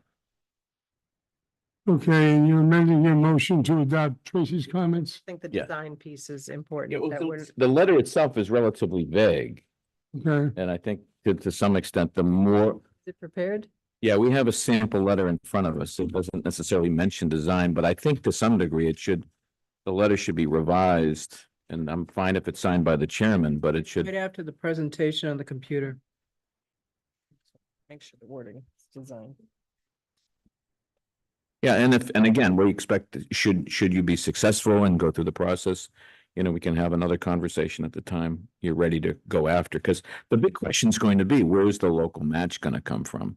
And as, you know, Tracy said, you know, and as I'm sure you're aware, cost estimates change all the time. And the other thing is we have an overall facilities budgeting and planning process. And, you know, where does this fit in? Sometimes we as a board, you know, we're very involved in the process, and, you know, if we're jumping ahead of somebody, you know, that's a conversation that we need to have among board members. all right, anybody else? Let's have a vote, and all those in favor? Aye. Anyone opposed? Passes unanimously. Thank you very much. Very much. Appreciate it. Thank you, Brittany. You maybe should. Okay.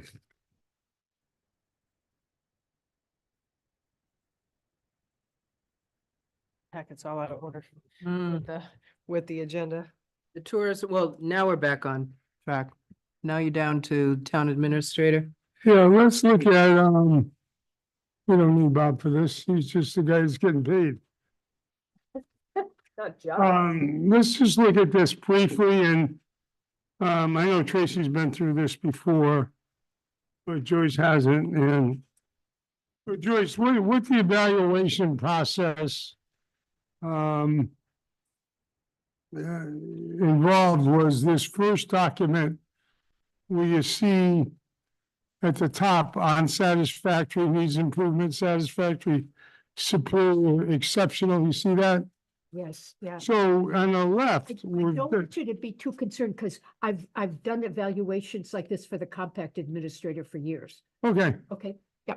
so we went through that, and there was Good, didn't think of that. Thank you, so that'll save some time. So there's 11 categories. So if somebody scores perfect scores at 4, they'd get a 44, right? That'd be the highest you could get. And then the top sheet, where it says merit pay guidelines, we're gonna go to that, but not next. We're gonna talk about what he actually got for scores. And that was left on our desk before the meeting, right? Gonna find my, oh, thank you, Dorcas. So he came up with a 39.6 out of a possible 44, which is a very, very high score. And the different categories are broken down. He did not get any unsatisfactories or need improvements or satisfactories. Even on the individual evaluators, all of the scores were superior or exceptional.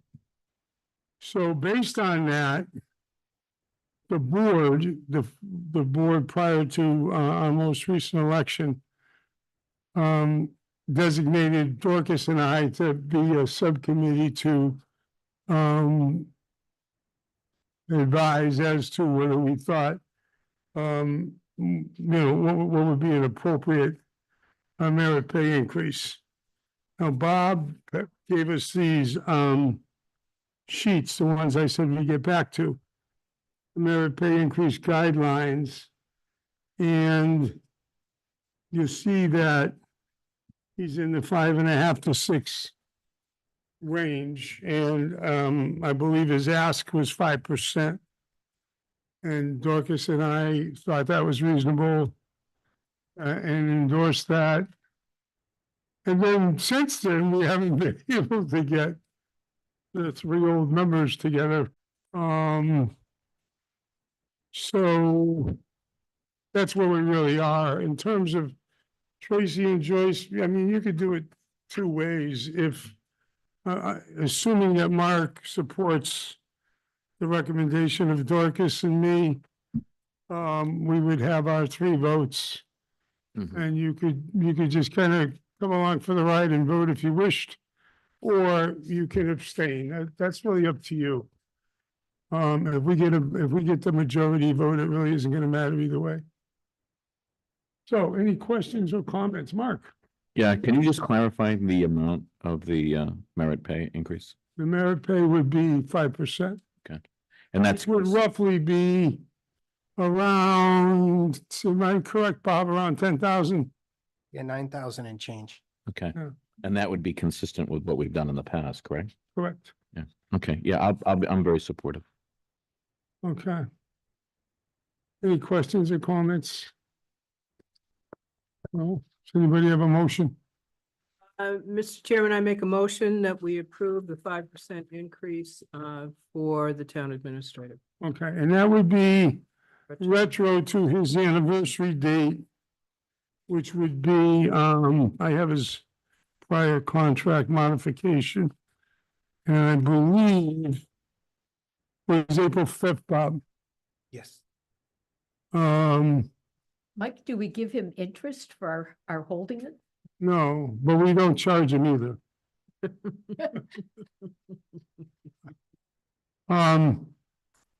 Because the last agreement says the town agrees to grant to the town administrator 5% merit step increase effective as of April 5th. So you're pretty sure that's the right date? That's the right date, yeah. Okay. So that's the understanding. It'll go back to his anniversary date. Now, not to minimize his importance in this town, but this item always takes the back burner. The last modification of his contract was dated July 18th, 2023. So we were a little bit late last year too. So at least we're consistent. A little We earlier. better be careful, he might bolt. And this Let's is, try for April next year. Yes, Tracy? this is the last year. on that. Oh, still years to exercise? Well, all of the years were exercised as of last year. So the contract now extends to April 5, 2026. So 2 more years from this past April 5. Yeah, what we did, is we gave a 3-year contract with the understanding that if he had successful evaluations in year 2, was it? Year 1 added an After extra year year. one, Year It would 2 added an automatically extra year. go into a 4th year. Gotcha. And then after year 2, it would automatically go into a 5th year. Correct. And this is year 3. This is year 3. So the contract has been fully extended in terms of the original contract. Right. So the only change at all is just the merit step. Nothing else changes. Correct. Okay, Dorcas has a motion. I will second her motion. okay, we have a motion, a second. All those in favor say aye. Aye. Anyone opposed? Any abstentions? Passes unanimously. Now, we have a, in our packet, we have a modification. The contract has its own language that says any, modifications have to be in writing and so forth. And so what we did last year and what we're doing this year is we're putting down what we just voted on. It's in your packet under amendment number 3. And I have amendment number 2 here. And I compared them earlier. And the only difference I see is under salary, it says the town agrees to grant to the town administrator a 5% merit step increase effective as of April 5th, 2023. This one says April 5th, 2024. That's the only difference. So this gets around that language in the original contract that says if it's not in writing, it doesn't count. The amendment's been fully executed. So we'll be, And signed. yeah, okay. Everybody sign it? Yep. No, that's good. A good omen. Bob didn't sign it yet. I assume you're gonna sign it, assume you want to get paid, Yeah, I'll sign it right now. since you had the long wait. Yeah. So, I put together more materials than I really had to, but I didn't want anybody to feel slighted or left out. And, it's always a good exercise to review things and know where the contracts are and stuff. Sure. So, all right, so that's done. I told you we'd get you paid eventually, Bob. Thank you very much. All right. Where is my agenda? Buried, I'm sure. Just a second. Use this one. Here it is. All right, board and committee actions. First is we got minutes. We have 1, 2, 3 sets of minutes. So, Mr. Starting Chairman, with June 20th. Mr. Chairman, I'd like to make a motion. Wait. You're moving the You don't wanna- 2020, June 20? Whatever. Well, there's a correction that needs to be made on one of the minutes. Yeah, on the last one. On which one? Years incorrect. The year is incorrect on the June 25th and the report be we received, it was 2024. 2023. It needs to be 2024. Okay, I tried to convince Dorcas we time traveled last time, but there's no Didn't fool in work. Dorcas. No. so let's pull that one out. What do we put on the minutes themselves? So you're saying that this document that we have, the minutes, Bob, needs to be dated. Oh, yeah, At the top. at the top of the document, it also says 2023. Bottom, it's just the headers. Got it. All right. So let's, Mr. Chairman, can I make a motion go ahead. to approve the minutes of June 20th, 2023? Second.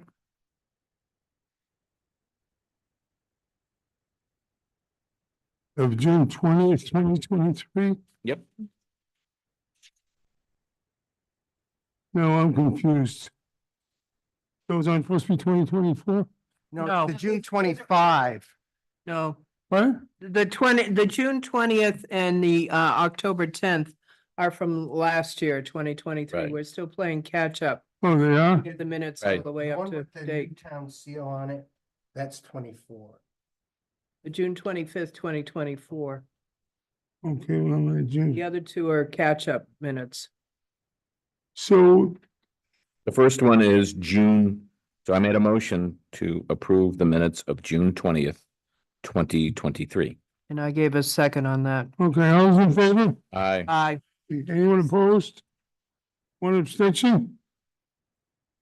So that passes. So that date at the top's correct. Correct. That one, On that correct. one it is. All right, so I changed it. Let me Next- put it back. Then my next motion is to vote, I move to approve the minutes of October 10th, 2023. Second. Okay, let me find out when October 10th, 2023. All those in favor? Aye. Aye, anyone opposed? One abstention? Okay, so that passes by a vote of 4-0-1. And finally, Mr. Chairman, I move to approve the minutes of June 25th, 2024. Okay. All those in favor? Aye. Aye, anyone opposed? I abstain. Any other abstentions? Okay, so that passes 4-0-1. So we get the minutes. Now on upcoming agenda review.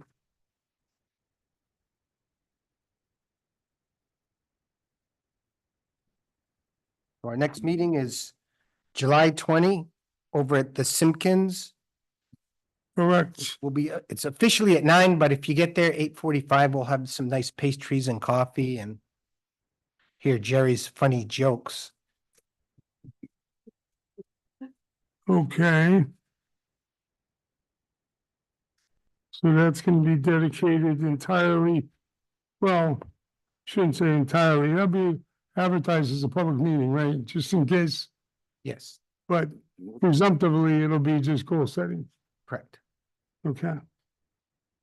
So then the next one's July 23. And we get a request for endorsement paint stewardship. Was that referred to solid waste advisory? Yes, so this will be the second reading on that with recommendation from the Solid Waste Advisory Committee. Will they be here? Yeah, we're trying to schedule them in to give their report. Okay, good. And then program legislation.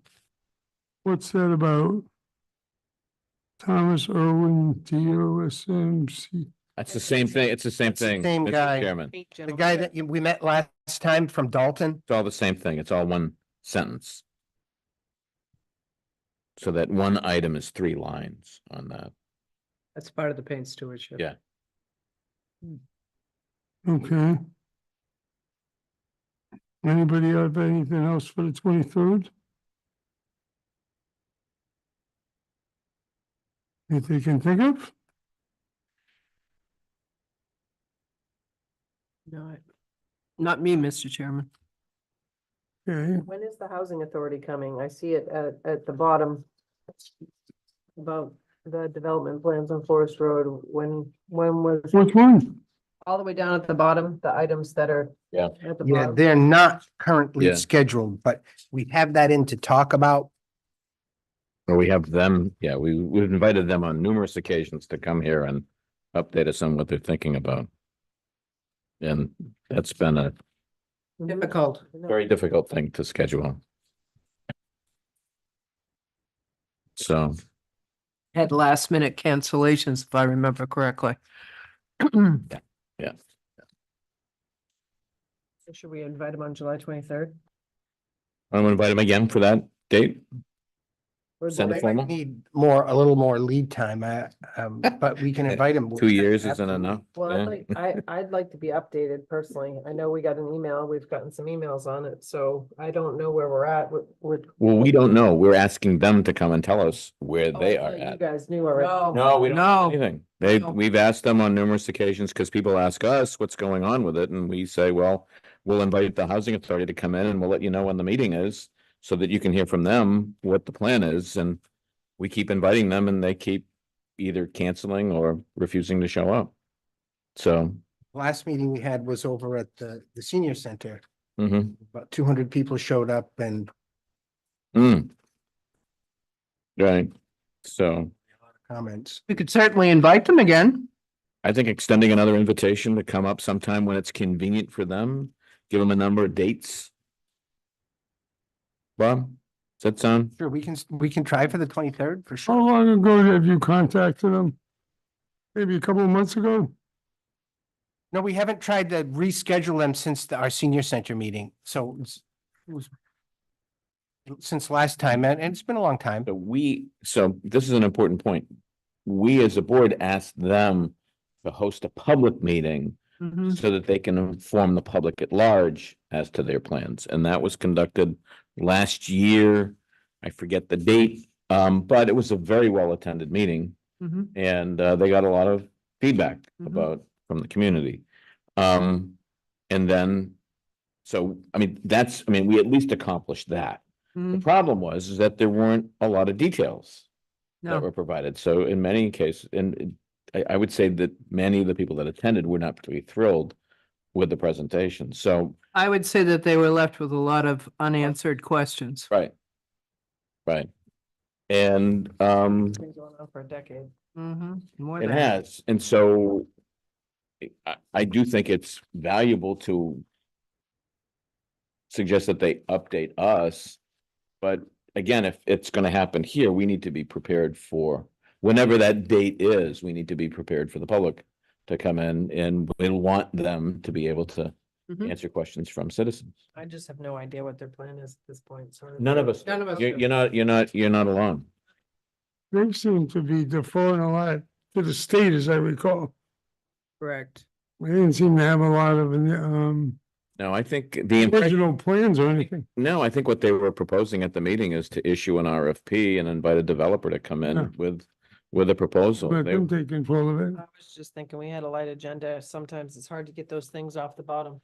No, we've brought this up numerous times. It's been very frustrating for You know, everybody. One of the things I was thinking about not that long ago, I know we are having hiring issues and about 3 years ago, we talked about having a, what was the term that we used?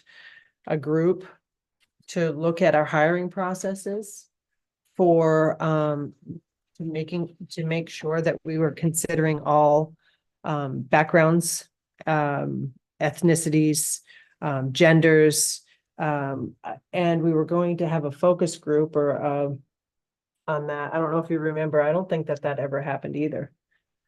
So sometimes I think that we were informed and yeah, it's probably accurate, that when, certain literature or documentation may not be, up to date with, and we have HR now, so maybe it's a different scenario, but we want to make sure that we're not, discriminating in any way towards any type of gender or ethnicity. And it was something that I think Mark talked about sometime back. It was probably like 3 years ago that we were going to bring in some other people to review that to make sure there were no barriers there. That's something that was always on my mind. That I'm not sure ever got accomplished, and maybe it's a non-issue at this point, but that was something that was sitting on the bottom of our list when I left. Mhm. Yeah. I mean, all those things, they just get there that we want to do when we have time, and I'm trying to recall what it was we wanted to exactly accomplish. yeah, I'll have to go back and review Yeah. the notes, but I didn't know if that. Bet you it'll occurred. come to us before the goal-setting meeting on the 20th. Oh, maybe. I can look it up too. Yeah, It's that would not be a big good. deal. I see that on the bottom of the list, we have open space conservation and recreation plan update. Didn't we update that? Yep, that's been done. So we can check that. Adjourn. Take that off. We also had a briefing on the communications plan, but I think that's an It's ongoing. yeah, I think that should be ongoing. I would call it communication plan update. Obviously, you can see the communication problems continue. I guess we still don't have Comcast working well tonight. So if the public wanted to watch our meeting, how can they watch our meeting tonight? Was it Zoom in? Live. So- That you can zoom in, and we learned this at 5:55 PM today. So there was no chance to Get the word out. make Got it. any changes whatsoever, but it is being filmed and we're gonna hopefully broadcast it several times as soon as possible. We have, as we go through this list, I do think there may be some value, and I'm not sure it's appropriate for the 23rd, but with all the road construction going on, that's been, I get this question all the time. Every place I go, people are wanting to know the latest on road construction, and that's an ongoing topic. We may want to bring that up, with a more frequency, Once you get a few more contracts going, you will. Yeah. Right Yeah. now, you're dealing with two, and you've got Right. another one, two, it could get hairy. Yeah, and I think one of the concerns that I have is, and I is, are we, and I say that in a very broad sense, I'm not sure it's just the town, but making sure that every effort is being expended to minimize interruptions for businesses, because I keep hearing from folks that talk to business owners, and I don't want to name any businesses, but the general pitch, the general sense is that some folks are really getting hit hard and really impacted by the interruptions. And I know there are things that some contractors are doing to make things work and make things work easier. But there are probably other things that could be done as well. So I don't know how we get into that conversation. I'm just letting my fellow board members know that I hear from people in the community that say that they're really, I hear from businesses, they're asking me, when are we going to get shut down? How long is it going to last? How bad could I be impacted? I get that a lot. And then I've heard stories, and again, anecdotal stories from people who said this business got really nailed hard, or this one got hit hard. And some of these are just unavoidable, I'm sure, but there are probably other instances where with some creative traffic management, things could be managed better. So I don't want to get into the business of offering suggestions or solutions or whatever, but I just think that this is a topic that we may want to ask, maybe Bob can update us on, on how we are handling interruptions in terms of business, and maybe, I hate to be so vague and circumspect about it, but I just hear these stories about hopefully we can do more to minimize interruptions to the businesses. And I think beyond that, I think to some degree, if there's a way for the administrator to make inquiries and talk to staff and contractors to see if we're doing everything we can. And I'm not sure to what degree we're at, what the communication is with the businesses themselves. I know in some cases that is often left up to the contractor, and then in other cases, there are others that are involved. I know we have the police involved, but it's not like there's a traffic czar or someone who has complete control and can basically, work with the contractors and work with others to find creative ways to minimize. All I know is that these are the things that I'm hearing, and I think we all have as a board, in the prior board, we've all expressed concern about making sure that we're doing everything that we can to minimize disruptions, because we have other phases. There's more work to be done. We certainly don't want people to be harmed or impacted in some way that can be really financially problematic for them. So it's just an area of oversight and interest. And I apologize for not being more specific, but I do think it's an area that is worthy of some examination. So I'll just leave that general observation to Bob, and maybe you can help us sort of sort through what kind of inquiry would make sense. But I do. Did you think it mitigated the problem at all, having the Route 28 part of the construction stopped as of June 14th for the season? Oh, I think that helped. There's no question about it, but it Oh, was. yeah, it's been a lot worse. The summer, There was some level of, there was level of confusion, and there's some, and again, some of it involves, you know, having people on the scene to actually help manage the traffic, and sometimes the signage wouldn't necessarily be quickly updated. plus you didn't have the traffic volume you have now. Yeah, but obviously the fact that things are, you know, Route 28's opened up, that's a big help. But once we get into the fall, you know, once we go back to doing work out there, and as Tracy said, there'll be other contracts that'll be let. That's So, a good time to get our yeah, ducks lined up for the fall. Yeah. learn What are we from gonna the have, two more mistakes of the contracts spring. by then, Bob? Excuse me? Two more by the fall? Well, we're not gonna have that, last 2, 5, and 6. They're not gonna be done yet, but, there's a lot of work to continue on Route 28 with the existing contracts, 2 and 3. And then you've got contract 4, which we're getting ready. The bids just came in on that. That's a smaller one, but that's gonna be around the bridge area. yeah.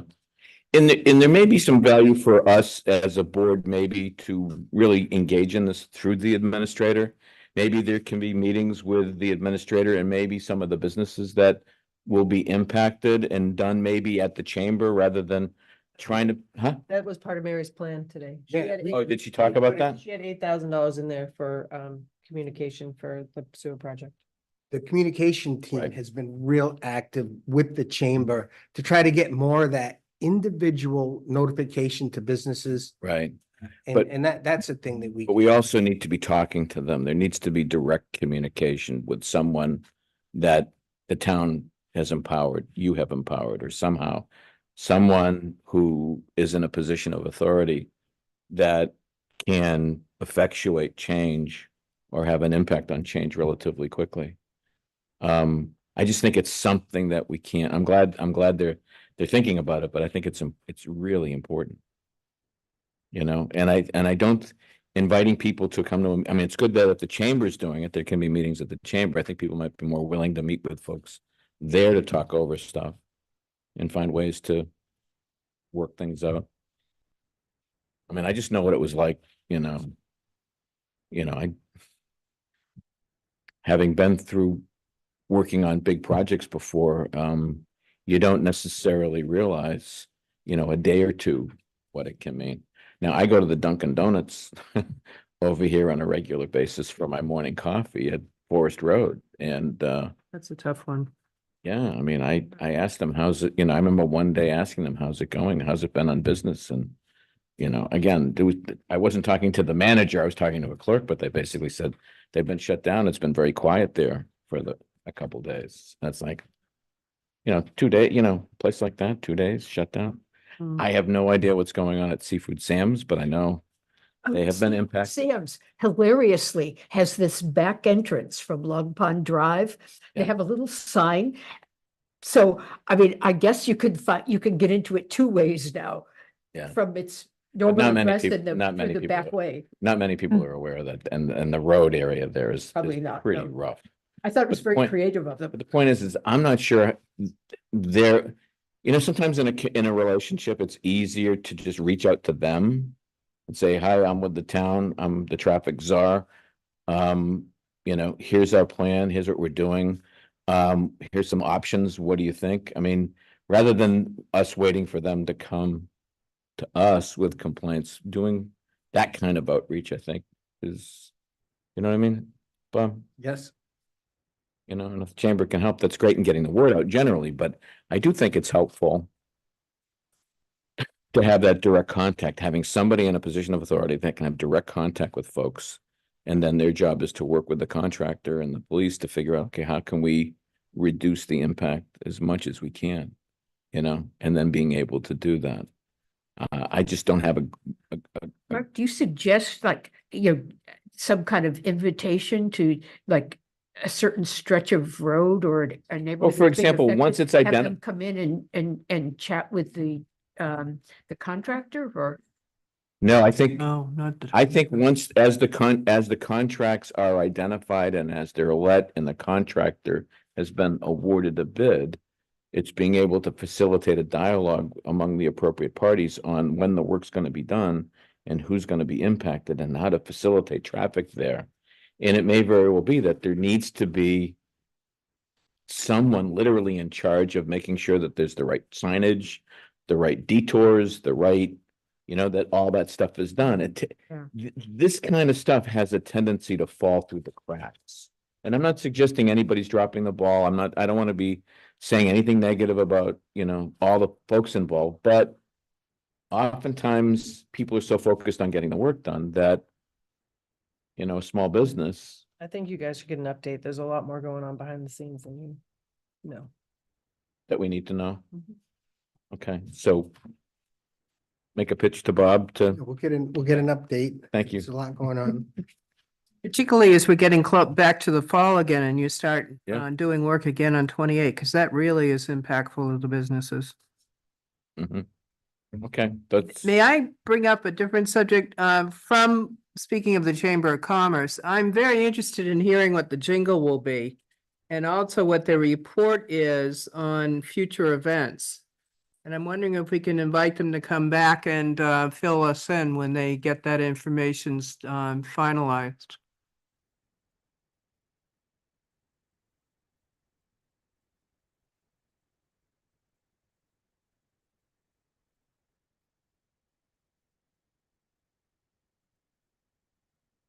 Like, I don't want to just turn on the radio and hear it.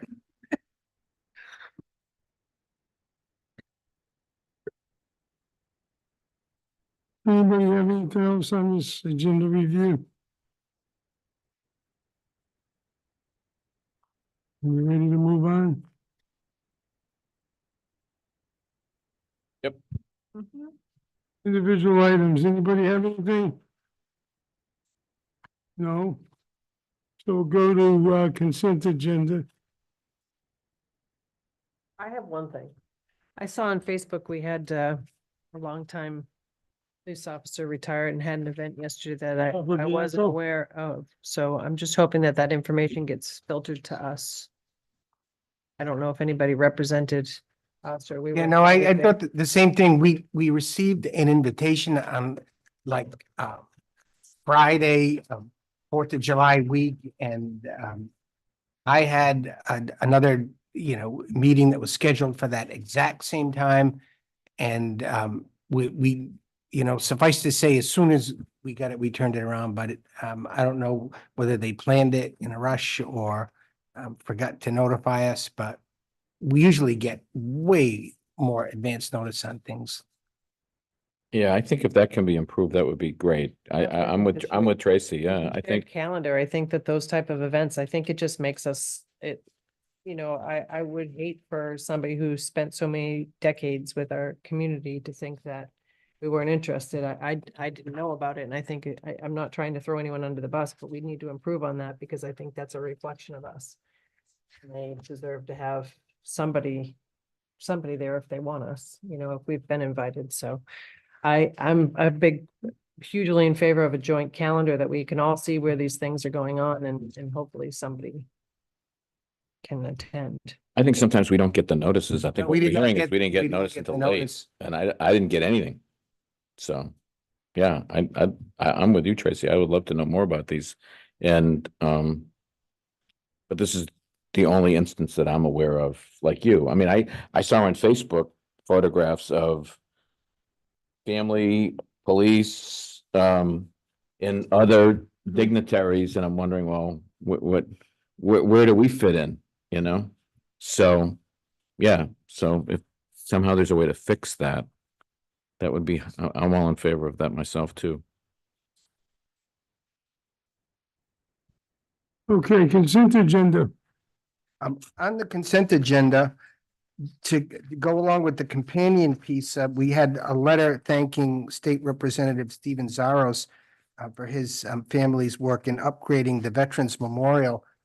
I neglected to get it listed out. We also have a letter of thank you for the Yarmouth Rotary Club for all of their work in the landscaping around Town Hall. Thought it would be nice to recognize all of those efforts. The Town Hall grounds are really looking beautiful. I'll move the consent agenda for approval. Second. All those in favor? Aye. Anyone opposed? Passes unanimously. Town administrator updates.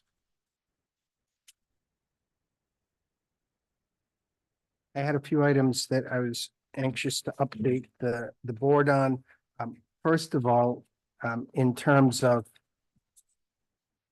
how our community made out over the 4th of July weekend, we obviously survived without any major public safety disturbances, but we did experience some problems down at Smuggler's Beach, near Bass River, which we kept that beach open because of the boat ramp that, people require access, which, means that they had to ramp up the patrols from DNR and the police.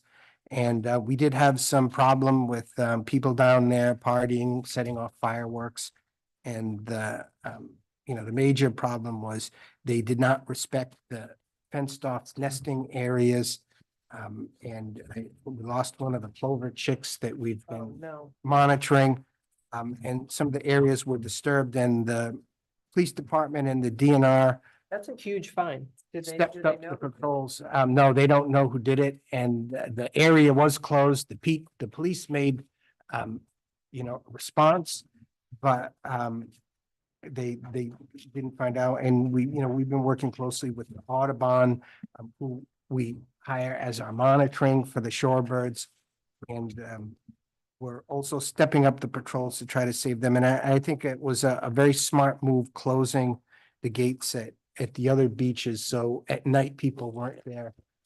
And I think that protected those areas. So that's something that we're trying to work through and struggling with, but we're working closely with the Audubon, and there's still some viable chicks, several of them that are down at the Smuggler's Beach location that we're looking after very closely. I wanted to update folks on the ecological PFAS issues meeting that we held yesterday with representatives from Hyannis Park Civic Association, who had received the small grant and hired Tom Cambereri, who is the former water quality specialist with the Cape Cod Commission. He does consulting work now to conduct some surface water sampling for PFAS in the Mill Creek Wetlands Complex. And the results of their studies indicated that while it's still below what the state's toxicity levels are, the levels of PFAS in the overall Mill Creek Wetlands Complex is really quite a bit in excess of those amounts that have been estimated by the computer modeling of the consultants for the airport. And, and that's been a cause for concern tremendously for us for a long time. I've attended every single one of their environmental review sessions and demanded that they have more rigorous testing on the Yarmouth side. And so far, we've been denied that. We used to have it. We had it for years, and then I don't know what happened and why it stopped, but I remember very, very specifically Suzanne McAuliffe demanding that many, many years ago, and I have no idea why it stopped. And they developed their computer model and they show it. And when it gets to the Yarmouth side, their estimates are that the PFAS levels are so low from emanating from the airport that it didn't deserve it. And so we have some specific evidence to the contrary now. And I want to say, to follow up on a previous report that I made, is we were able to have the Kleinfelder group attending this meeting as well, representing the town and to gathering more information. And they're currently working on, they have a high degree of expertise in this area, analyzing the ecological impacts of the PFAS. They're preparing a scope and a budget that they're going to present to the town that I'd like to present to the board as a possible article for the fall town meeting to fund some consulting services to assist us in better managing and commenting and working directly with the DEP on the environmental assessment process at the airport. We've worked very closely with the airport. They, I think, just have their mind made up at this point. They're trying to end their environmental review of the PFAS, and now we're finding out that the levels are quite higher than they had anticipated. So there's going to be a tremendous amount of more work that is geared towards delineating and fully characterizing what exactly the extent and concentrations of the plumes of PFAS in that entire wetlands complex are. It is the responsibility of the properties that the plumes are emanating from to conduct that work, but we really need to have a major effort to protect the town's interests. And I know this is something that you've heard before Mark say many times. I was very happy he was able to attend the meeting, and he had a lot of great information on the whole Bayview bogs and everything, and that was very, very helpful. But suffice to say, we have our department heads that are engaged on this. We just need some more technical assistance. These are emerging contaminants that I personally feel, and what we've learned, if it's water supply, the levels are set very stringent and are very strong. Now, these aren't plumes heading directly towards the water supply. This is the presence of PFAS in groundwater in potentially recreational areas, places where people swim. What are the impacts on fishing, shell fishing?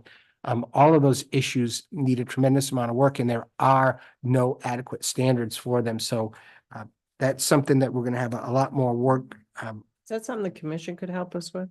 I mean, this is what constantly frustrates me when we get back to it. The Cape Cod Commission is supposed to protect these inter-town projects, right? They want to expand it. The commission, from what I understand, approved of the expansion of the airport. Is that correct? I don't know. They're in front of FAA now, and the commission is very limited support in this area. But what- To me, that this is something that is another town, it's impacting us. Is that not what the Cape Cod Commission is supposed to do, is help us in those? Well, largely what we're dealing with in terms of PFAS contamination is an area where DEP is heavily involved. The Mass DEP is sort of overseeing. But we're gonna have to fund the study. No, what we want to be able to do is we want to make sure that we're asking DEP to insist that They do. they do it. Okay. But what we're trying to do is we need some help in providing the right But the questions. technical support should come from the Cape Cod Commission, in my opinion. I mean, that's what they're supposed to be doing. Well, I think, maybe we certainly put this up as an agenda item. I believe, like we did with the noise issues, we hired a consultant to advise us on what kind of noise abatement recommendations we want to insist on. All right, so those consultants advised us on what we thought were reasonable measures. Now, without that kind of help, most of our insistence was based on sort of general and relatively vague and undefined proposals. But having a consultant lay out specifically the kinds of things that we should be insisting on is certainly has been beneficial on the noise. I Now, agree, but our taxpayers are being impacted by that, and they shouldn't be. I don't see any reason why you can ask the Cape Cod Commission to help. I just don't see, They don't have funding to help us. I don't believe they do. But I highly recommend reaching out to Christie Senatori and seeing what kind of help they can offer. In the meantime, I think the state is providing funding to the Hyannis Park Civic Association to do some sampling and to do some work. And what's been great is that they've been sharing the results of their work with us. So DEP is providing some backdoor support. I think what we need to make sure is that we're adequately we're calling on DEP to do the things and insist on the investigative work and sampling work and monitoring work that protects our interests. And sometimes it's helpful to have a consultant that can help us sort of scope out what it is exactly we should be insisting on the regulatory agency to do. And if you have a consultant that actually understands the regulations, understands what it is that DEP what power they have, then it's an opportunity for us to be more effective in terms of advocating. I understand. for our It's just interest. extremely frustrating because we've known about this. Okay, we've known about this for years and we've allowed it to reach where it's reached and never should have gotten there. Well, I think we've failed. Right, and I think that this is an opportunity to kind of ramp up the technical work on this. And, you know, or else we could just continue to spin along and then, you know, they claim, okay, we're done, it's all cleaned up and we have PFAS in Mill Creek. So I'm not disagreeing with anything that Yeah, you're saying. no, I know, I it's just feel like frustrating. we need to be more aggressive and. That's you know, but that's exactly what, and then but that's they exactly. fall off the radar. But and- that's exactly what this is. We've been trying to get DEP and Barnstable to pay attention to a whole range of our issues, and they consistently blow us off. So what we're trying to do is ramp up our effort to make sure we're more aggressive in doing it. So To me, there's a regional agency that is in place and acted for this specific reason. I don't have any objection to anybody on this board asking the commission to help us out at all. The more help, the merrier. But in the meantime, we need to do something. Sitting on our hands or just calling on Barnstable to do something is an exercise in futility. I mean, the reality is that we need to work with Barnstable on a whole range of things. They need water, we're there to help them with water. They want our support on our regional communication center, we're there helping them with that. Every time we turn around, we're bending over backwards to help the town of Barnstable. This is a relationship that should go both ways. And if there are things that they're doing that are impacting us, then we should be prepared to go to the table to tell them, these are the things that we want you to address. So I think this is part of that effort, is to make sure that the things that we need to have done to protect our natural resources are being done by them. And from my point of view, I'd rather have somebody working for us on our behalf than asking a regional planning agency to do something on our behalf, which will be just more wasted time. So that's just the tip of the PFAS iceberg. But we'll see a scope and we'll be able to evaluate and talk that through. But I do think some additional technical assistance may help us leverage more support from agencies like the Cape Cod Commission, the Mass DEP, all of the regulatory agencies. Remember, there's no standards for this. So they're all focused on the water supply. Now we need to create a level of awareness for this type of contamination that's not in the water supply, that's in the environment around us. And it's, you know, 10 years ago, this information didn't exist. There was no concern that if it wasn't water supply, now things have changed. So anyways, that is hot and will get a lot hotter. And we'll have that will be on your agenda. And finally, I wanted to just update folks. I had another meeting today with the Massachusetts DEP on the groundwater discharge permitting issues. Again, we've been meeting very regularly for over a year on these issues right now. And so, you know, the board needs to know we do have our draft permit for the Buck Island Road discharge in hand. And the only thing they need to wait, they have a comment period that ends, I think it's July 26th or so. And after that comment period, they're free to issue the full permit. But that's been critical. Having that draft permit in hand has enabled us to do the bidding for the contract one, the wastewater treatment facility, and those bids are due August 20. And we're gonna work a whole you know, series of updates with the board around those issues. So that's part of the good news. And now we're digging very sincerely into second phase of the groundwater discharge, which is the irrigation use of the water at Bayberry Hills, and also the Lynx course. Now, it was very positive in terms of at least our relationship with the DEP around groundwater discharge issues, which, you know, has been tense to say the least. The use of the effluent for irrigation is a huge benefit to the town's plans, because it can really be seen as an opportunity to mitigate what the DEP considers their environmental concerns for the regular groundwater discharge. And those being that, they have these standards that aren't embodied in any regulations, but they're feeling that we shouldn't impact the groundwater levels by more than an inch. And of course, that tremendously restricts the amount of volume that we're able to discharge. And as a comparison, when you discharge using irrigation, most of that discharge is taken up by either the plants, transpo, just going through the air. And so as a result, you don't have the groundwater mounding, the rates don't go up. And so what that's going to mean for us is, if we have that opportunity, which they need the most watering during the peak season of treatment, that helps balance against our groundwater discharge, and it will enable us to get higher levels of discharge, both at Buck Island and at the golf course sites.